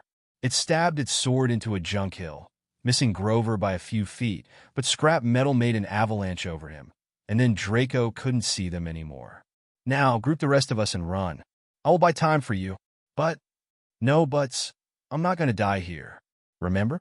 The dragon will die at the dragon's hands," Draco said. Bianca looked at Draco reluctantly, but she nodded and ran toward Zoe. Meanwhile, Talia distracted Talos to save Grover. She pointed her spear, and a blue arc of lightning shot out, hitting the monster in his rusty knee, which buckled. The giant collapsed, but immediately started to rise again. It was hard to tell if it could feel anything. There weren't any emotions in its half-melted face, but Draco got the sense that it was about as ticked off as a 20-story-tall metal warrior could be. "Talos!" Draco shouted. Draco summoned his bow, Gondiva, and shot an arrow. It hit between Talos' eyes, causing a small explosion. His arrows were far stronger than Zoe's. Still, it didn't cause a scratch in the metal giant. It looked like he was indestructible, but Draco only wanted to have its attention with that arrow, and he manages to get it. The giant turned towards him and raised its sword. "Run! Escape!" Draco shouted to Bianca and the others. Bianca should have talked to Zoe and the rest already, as they didn't doubt to run. Draco didn't have time to see if they were worried for him or not, since he needed to protect himself from the metal giant. Talos swings his sword, aiming it towards Draco. The dragon ran, avoiding the sword with a little bit of difficulty. It was not easy to avoid such an enormous sword. At that moment, Draco's bow started to burn. A bright flame in the dark night burned in Draco's hands. Without a doubt, he was calling the name of his first noble phantasm again. Agni Gondiva, Flame God's Roar.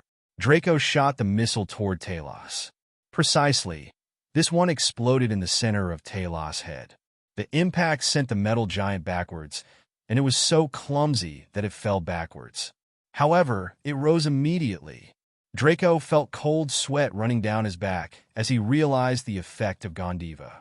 In exchange for more than 1/4 of his MP, Draco had managed to disfigure part of Talos' face.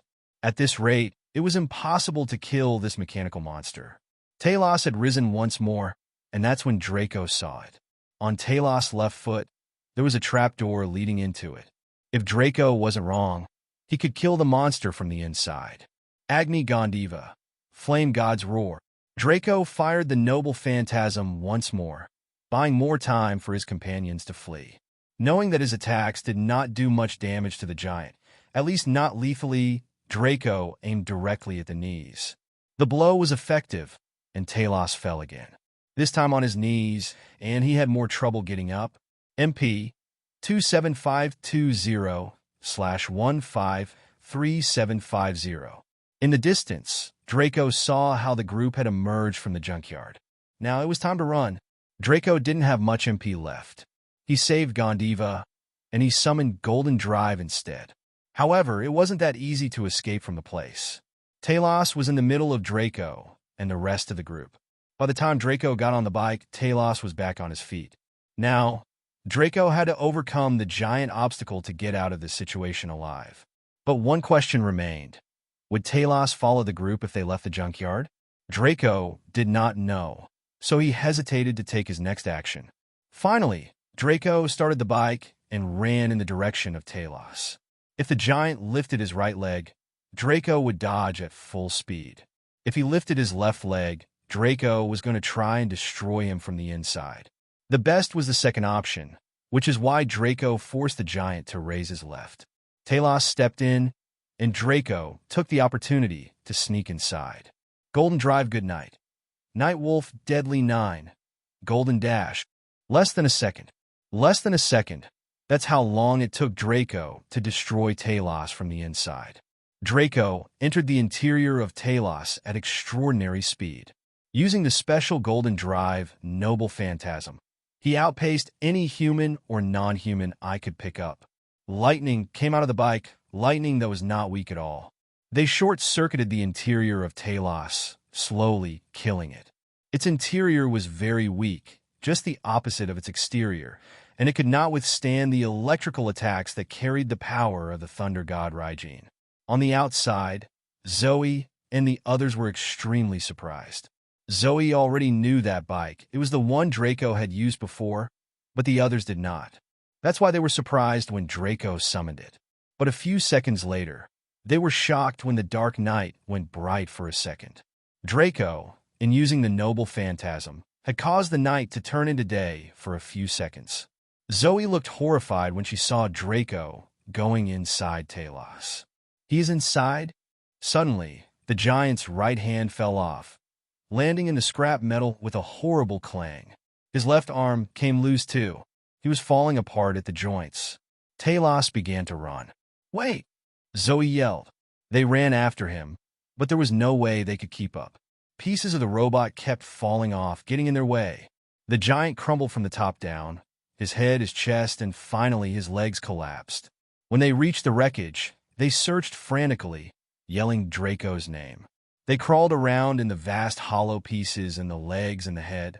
Still, they couldn't find him. Bianca looked shocked. Her face was pale, and she was trembling. She couldn't believe that Draco has disappeared because of her error. Zoe sat down and looked at the distance. She has no words to say. Talia yelled in rage and impaled her sword in the giant's smashed face. "Hey, can you shut up?" A voice sounded on the distance. "I'm trying to sleep a little." All of them looked even more shocked when they heard his voice. Zoe and Bianca actually ran towards the direction of the voice. They found him lying more than a kilometer away from where Talos had died.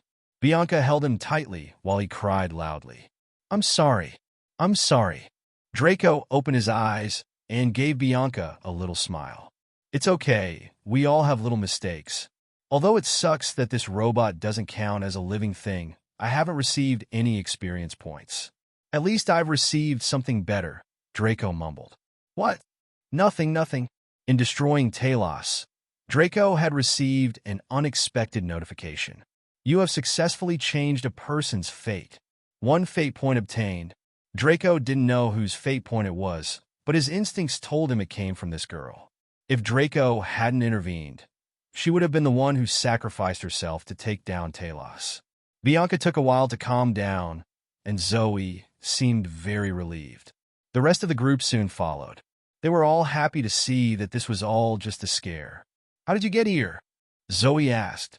That was something everyone wondered. How had Draco ended up so far away? "Well, Golden Drive consumes too much mana. I was left with nothing after going through the giant's head, so the bike disappeared, and I flew away. Good thing my body's pretty tough." "Nice job, Draco," Percy said. "That was pretty cool." Grover nodded and said, "It happened just as it was supposed to." "What are you talking about?" Talia asked. "The prophecy. A forgotten giant must be lost in the land without rain." Yeah, why had Draco forgotten that? Here they were in the desert, and a forgotten giant has gone forever. At the edge of the dump, they found a tow truck so old it might have been thrown away itself. But the engine started, and it had a full tank of gas, so they decided to borrow it. Draco drove. He didn't want to hear another argument between Talia and Zoe. "The skeletons are still out there," he reminded them. "We need to keep moving." They went through the desert, under clear blue skies, the sand so bright it hurt to look at. Talia sat up front with Draco. The rest of them sat behind in the pickup bed, leaning against the tow winch. The air was cool and dry. Bianca played with the little figurine that almost cost her life. Draco was wondering what he should have said to Nico if Bianca died. "Oh, Bianca," Draco asked. "Which god is that?" All of them looked towards her, and she showed the figurine to them. "It's the only one that Nico doesn't have. I think that it's Hades," she answered. "It is," Zoe confirmed. Draco was surprised, as it wasn't a big skeleton. The figure was of a very tall, imposing and very muscular man with albino white skin. Nothing compared to that skeleton that appears on DxD. I wonder who is your godly parent. I'm actually curious now, Draco murmured. The tow truck ran out of gas at the edge of a river canyon. That was just as well, because the road dead-ended. Talia got out and slammed the door. Immediately, one of the tires blew. Great. What now? Draco scanned the horizon. There wasn't much to see. Desert in all directions, occasional clumps of barren mountains plopped here and there. The canyon was the only thing interesting. The river itself wasn't very big, maybe 50 yards across, green water with a few rapids, but it carved a huge scar out of the desert. The rock cliffs dropped away below us. There's a path, Grover said. We could get to the river. Draco tried to see what he was talking about, and finally noticed a tiny ledge winding down the cliff face. That's a goat path, he said. So? He asked. The rest of us aren't goats. We can make it, Grover said. I think. Draco thought about that. He was okay with the cliff, but Talia don't. No, Draco said. We are going farther upstream, Grover said. But? There are no buts, Draco said. He glanced at Talia. Her eyes said a quick thank you. They followed the river about half a mile before coming to an easier slope that led down to the water. On the shore was a canoe rental operation that was closed for the reason, but I left a stack of golden on the counter and a note saying I owe you 2 canoes. We need to go upstream, Zoe said. The rapids are too swift. Leave that to me, Percy said. Well, he is the son of the Poseidon. Talia pulled Draco aside. Thanks for back there. Don't mention it. Would you go with Zoe and Bianca? She asked. She's not going to like that. Please? I don't know if I can stand being in the same boat with her. It was about the last thing he wanted to do, but he nodded. Talia's shoulders relaxed. I owe you one. As it turned out, Percy didn't even need to control the currents. As soon as they got in the river, Draco looked over the edge of the boat and found a couple of naiads staring at them. They looked like regular teenage girls, the kind you'd see in any mall, except for the fact that they were underwater. Percy seemed to be talking to them, and the naiads each chose a canoe and began pushing them up the river. They started so fast Grover fell into his canoe with his hose sticking up in the air. I hate naiads, Zoe grumbled. A stream of water squirted up from the back of the boat and hit Zoe in the face. She devils. Zoe went for her bow. Whoa, Draco said. They're just playing. Cursed water spirits. They've never forgiven me. Forgiven you for what? Bianca asked. She slung her bow back over her shoulder. It was a long time ago. Never mind. They sped up the river, the cliffs looming up on either side of them. That was dangerous, Zoe said. Attacking that enemy alone. Don't do that again. Oh, are you worried about me? Draco asked with a half-smile. He said you're thinking too much about it. You're lying, Zoe. Bianca giggled cheerfully from behind. It's so obvious. Shut up, kid. I haven't been leading the hunt over 2,000 years to have 2 newcomers making fun out of me, Zoe said. Suddenly, her face turned gloomy. Although my wisdom has not improved, I put Bianca in danger.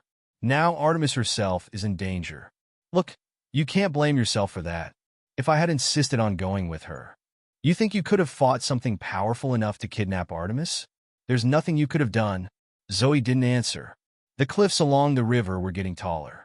Long shadows fell across the water, making it a lot colder, even though the day was bright. Draco looked at the other boat, where Percy, Grover, and Talia were talking. Percy was playing with his pen, Riptide. Draco recalled his dream. You made that, Draco said. Who told these? I had a dream about it. She studied him. He was sure she was going to call him crazy, but she just sighed. It was a gift, and a mistake. Who was the hero? Draco asked. Zoe shook her head. Do not make me say his name. I swore never to speak it again. You act like I should know him. I'm sure you do, hero. Don't all you boys want to be just like him? Her voice was so bitter. Draco decided no to ask what she meant. Your mother was a water goddess? Draco asked. Yes, Plion. She had 5 daughters. My sisters and I. The Hesperides. Those were the girls who lived in a garden at the edge of the west, with the golden apple tree and a dragon guarding it. Yes, Zoe said wistfully. Layden, but weren't there only 4 sisters? Bianca asked. She was silently hearing the conversation until now, when she heard something different that she knows. There now. I was exiled, forgotten, blotted out as if I never existed. Why? Bianca asked. Zoe pointed to the pen. Because I betrayed my family and helped a hero. You won't find that in the legend either. He never spoke of me. After his direct assault on Layden failed, I gave him the idea of how to steal the apples, how to trick my father, but he took all the credit. But the canoe was slowing down.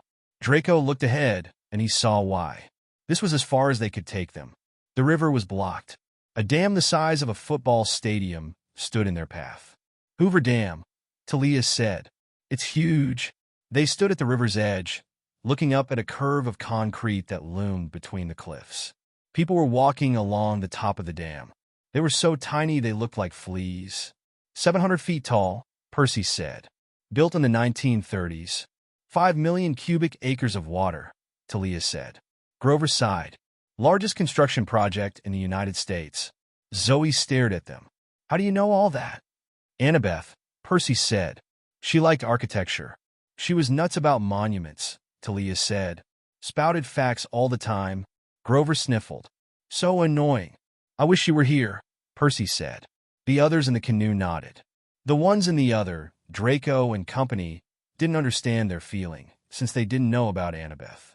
We should go up there, Percy said. For her sake. Just to say we've been. You are mad, Zoe decided.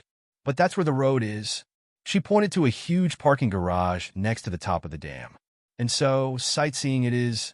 They had to walk for almost an hour before they found a path that led up to the road. It came up on the east side of the river. Then, they straggled back toward the dam. It was cold and windy on top. Although Draco was unaffected by temperature, it wasn't the same for the others. On one side, a big lake spread out, ringed by barren desert mountains.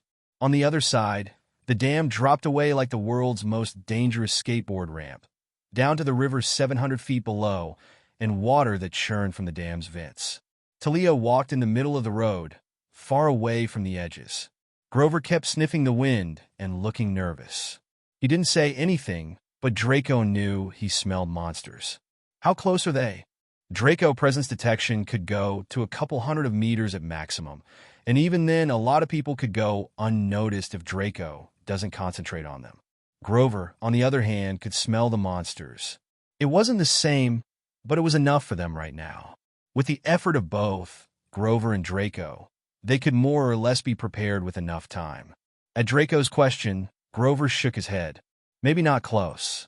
The wind on the dam, the desert all around us, the scent can probably carry for miles. But it's coming from several directions. I don't like that. Draco love it. He wants to meet more Greek monsters. He wants to kill more Greek monsters. Maybe he could use Gondiva to meet the Hindu gods? Maybe he could kill Hindu monsters with that. There's a snack bar in the visitor center, Talia said. You've been here before? Draco asked. Once. To see the guardians. She pointed to the far end of the dam. Carved into the side of the cliff was a little plaza with 2 big bronze statues. They looked kind of like Oscar statues with wings. They were dedicated to Zeus when the dam was built, Talia said. A gift from Athena. Tourists were clustered all around them. They seemed to be looking at the statue's feet. What are they doing? Percy asked. Rubbing the toes, Talia said. They think it's good luck. Why? She shook her head. Mortals get crazy ideas. They don't know the statues are sacred to Zeus, but they know there's something special about them.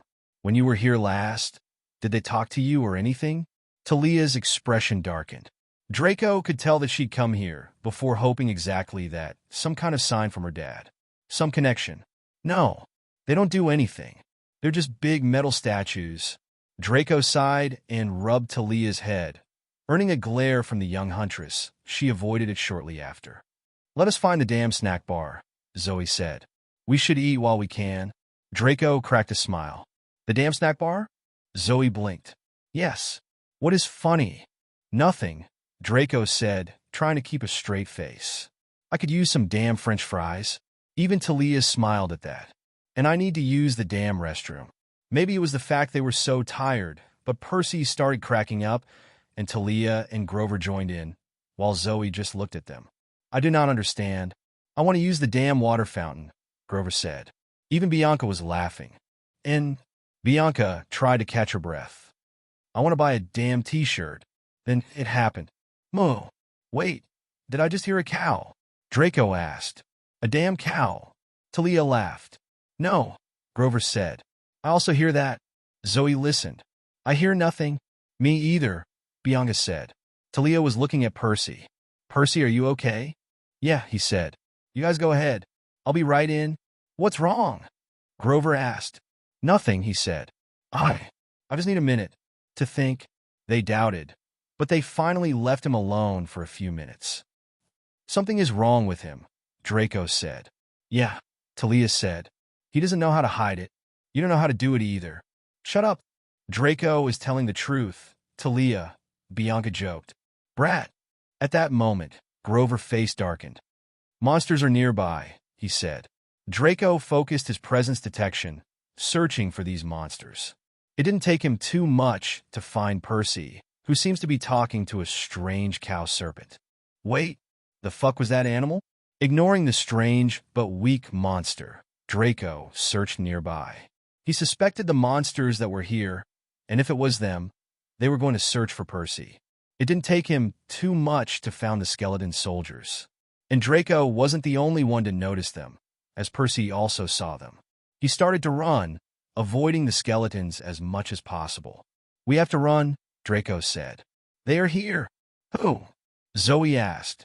The skeletons. The group paled. Grover shouted anxiously. What about Percy? He is already on his way out. He noticed the skeletons on his own. The group got up as they were going to start their lunch. Bianca looked reluctantly at her chips, but she finally decided to let them go. Talia was the same as Bianca, looking at a pair of burritos. Draco followed Percy with his aura, looking in which direction was he going to group with him. A group of skeletons were following him, and Percy looked like he finally reached a dead end. There, Draco noticed how Percy tried to cut half a young girl of his age, but he couldn't because his sword can't harm mortals. Not even 10 seconds earlier, that same girl saved his life. Percy is coming here, prepare to run, Draco said. 20 seconds later, Percy reached the cafe. We need to leave, he gasped. Now! All of them were already prepared. Zoe muttered an ancient Greek curse when she saw the skeletons. The cafe windows wrapped all the way around the observation floor, which gave them a beautiful panoramic view of the skeletal army that had come to kill them. 2 on the east side of the road, blocking the way to Arizona. 3 more on the west side, guarding Nevada. All of them were armed with batons and pistols. But their immediate problem was a lot closer. The 3 skeletal warriors who'd been chasing Percy now appeared on the stairs. They saw them from across the cafeteria and clattered their teeth. Elevator, Grover said. We can't, Draco said. There are 3 more coming from there. Just as he said, the elevator doors opened with a ding, and 3 more warriors stepped out. Every warrior was accounted for, minus the one Bianca had blasted to flames in New Mexico. They were completely surrounded. Be careful, Draco said. These warriors are not weak, and your skin can't resist bullets. Moreover, they can't die, or we don't know how to kill them. As you can resist bullets, Talia spat. Oh, I can, Draco smiled lightly. Dragon bullshit, Zoe muttered. Then Grover had a brilliant, totally Grover-like idea. Burrito fight, he yelled, and flung his guacamole grande at the nearest skeleton. Now, if you have never been hit by a flying burrito, count yourself lucky. In terms of deadly projectiles, it's right up there with grenades and cannonballs. Grover's lunge hit the skeleton and knocked his skull clean off his shoulders. Draco wasn't sure what the other kids in the cafe saw, but they went crazy and started throwing their burritos and baskets of chips and sodas at each other, shrieking and screaming. The skeletons tried to aim their guns, but it was hopeless. Bodies and food and drinks were flying everywhere. In the chaos, Talia and Percy tackled the other 2 skeletons on the stairs and sent them flying into the condiment table. Then they all raced downstairs, guacamole grandes whizzing past their heads. What now? Grover asked as they burst outside. The warriors on the road were closing in from either direction. They ran across the street to the pavilion with the winged bronze statues, but that just put their backs to the mountain. Should I transform to my dragon form? You can get on my back and we can go out of here flying, Draco asked. Zoe denied with her head. That must be the last option. Even the mist has its limits. Info.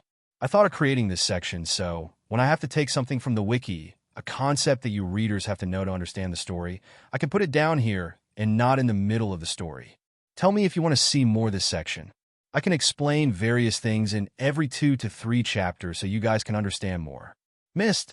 The mist is the supernatural force that twists a mortal's sight from seeing monsters, gods, titans, and other supernatural occurrences by replacing them with things the mortal mind knows about and can comprehend. Some mortals can see through the mist as well. Demigods and mythical creatures can all see through the mist at most times, though sometimes the mist is strong enough to fool even demigods. It is Hecate's job to make sure the mythological events are replaced with visions of normality. Under the influence of mist, a mortal would see gods or monsters as ordinary humans or animals, and supernatural objects become commonplace items. The mist cannot only distort vision, but also creates false memories and suppresses real ones. The skeletons moved forward, forming a crescent around them. Their brethren from the cafe was running up to join them. No matter what Draco tries, they still got up and reached them. One was still putting its skull back on its shoulders. Another was covered in ketchup and mustard. 2 more had burritos lodged in their rib cages. They didn't look happy about it. They drew batons and advanced. 6 against 11, Zoe muttered. And they cannot die. It's been nice adventuring with you guys, Grover said, his voice trembling. Draco was thinking hard. What can he do in this situation? He could kill them, but they were going to revive in the next second. He couldn't use a noble phantasm in this place, as it would not only destroy this historic and famous place, he will also kill the rest of people and even his own teammates. And even if he uses the noble phantasm, Draco didn't know if they were going to kill the skeletons at all. They were unkillable. No, there was a possibility. Bianca killed one of those skeletons back then. Maybe if they can coordinate well, they could manage to kill some of them. I have a plan, Draco said. They didn't say anything, but Draco knew they were listening to him. The same strategy as before. Each one takes 1 skeleton. We can't do that, Percy said. They are too much of them. Zoe, Percy, Grover, and Talia, you 4 are going to fight against other 4 skeletons, Draco explained. Try not to die. They hesitated, but Zoe finally nodded. What about me? Bianca asked. You're going to fight with me against the other 7 skeletons, Draco said. But Bianca hesitated. It was normal for her to hesitate. She only had 12 years, and this was her first mission. Not only that, as she almost killed all the team with a mistake the past day. You just need to stay beside me and follow my orders, Draco said. If I'm correct, we can kill these undeads if we work together. Bianca was still hesitating, but she finally nodded. They didn't have any more time, as they had the skeletons a few meters away of them. Let's go. The skeletons closed in. Just like Draco has ordered, each one of them ran into a skeleton. Percy raised Riptide, and the sword met with the baton of one of the skeletons. Talia held up her shield, protecting herself from the bullets. Zoe pushed Grover behind her and aimed an arrow at a skeleton's head.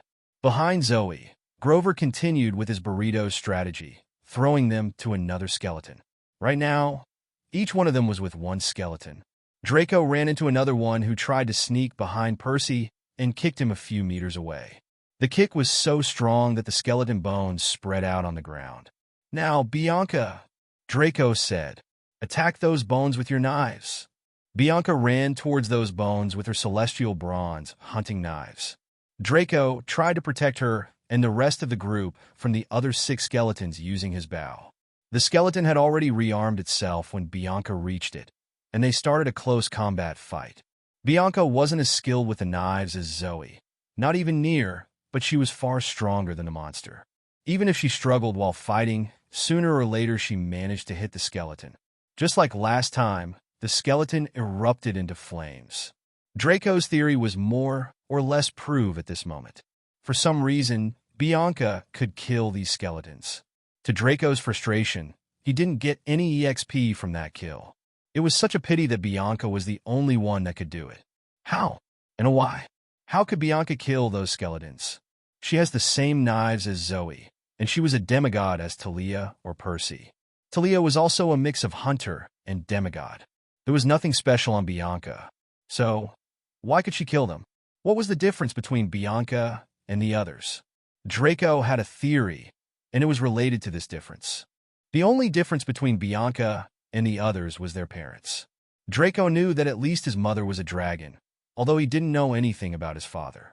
Percy was the son of Poseidon and immortal. The same goes with Talia and Zeus. Zoe is one of the Hesperides, so Draco knew more or less who her father was. And Grover, he is a satyr. But who was Bianca's godly parent? Is a he or a she? Draco's theory was that Bianca's godly parent was related to death. Thanatos, Nyx, or Hades. There were more death or dark-related gods in the Greek pantheon for sure, but those three were more or less the more prominent ones. Well, it doesn't matter right now. The truth is that Bianca can kill the skeletons, so they have a way to win this battle. Draco continues fighting against the other 6 skeletons. Percy, Talia, and Zoe were doing pretty well, but it was obvious that they were starting to get out of fuel. The accumulated fatigue was showing in the battle. It was especially present in Percy and Grover, the two who had not received Artemis' blessing. When he saw that Bianca has finished the skeleton, he threw another one to her. As the monster was already dead, Bianca only needed to strike once to kill it definitely. With that, 2 of the skeletons were dead.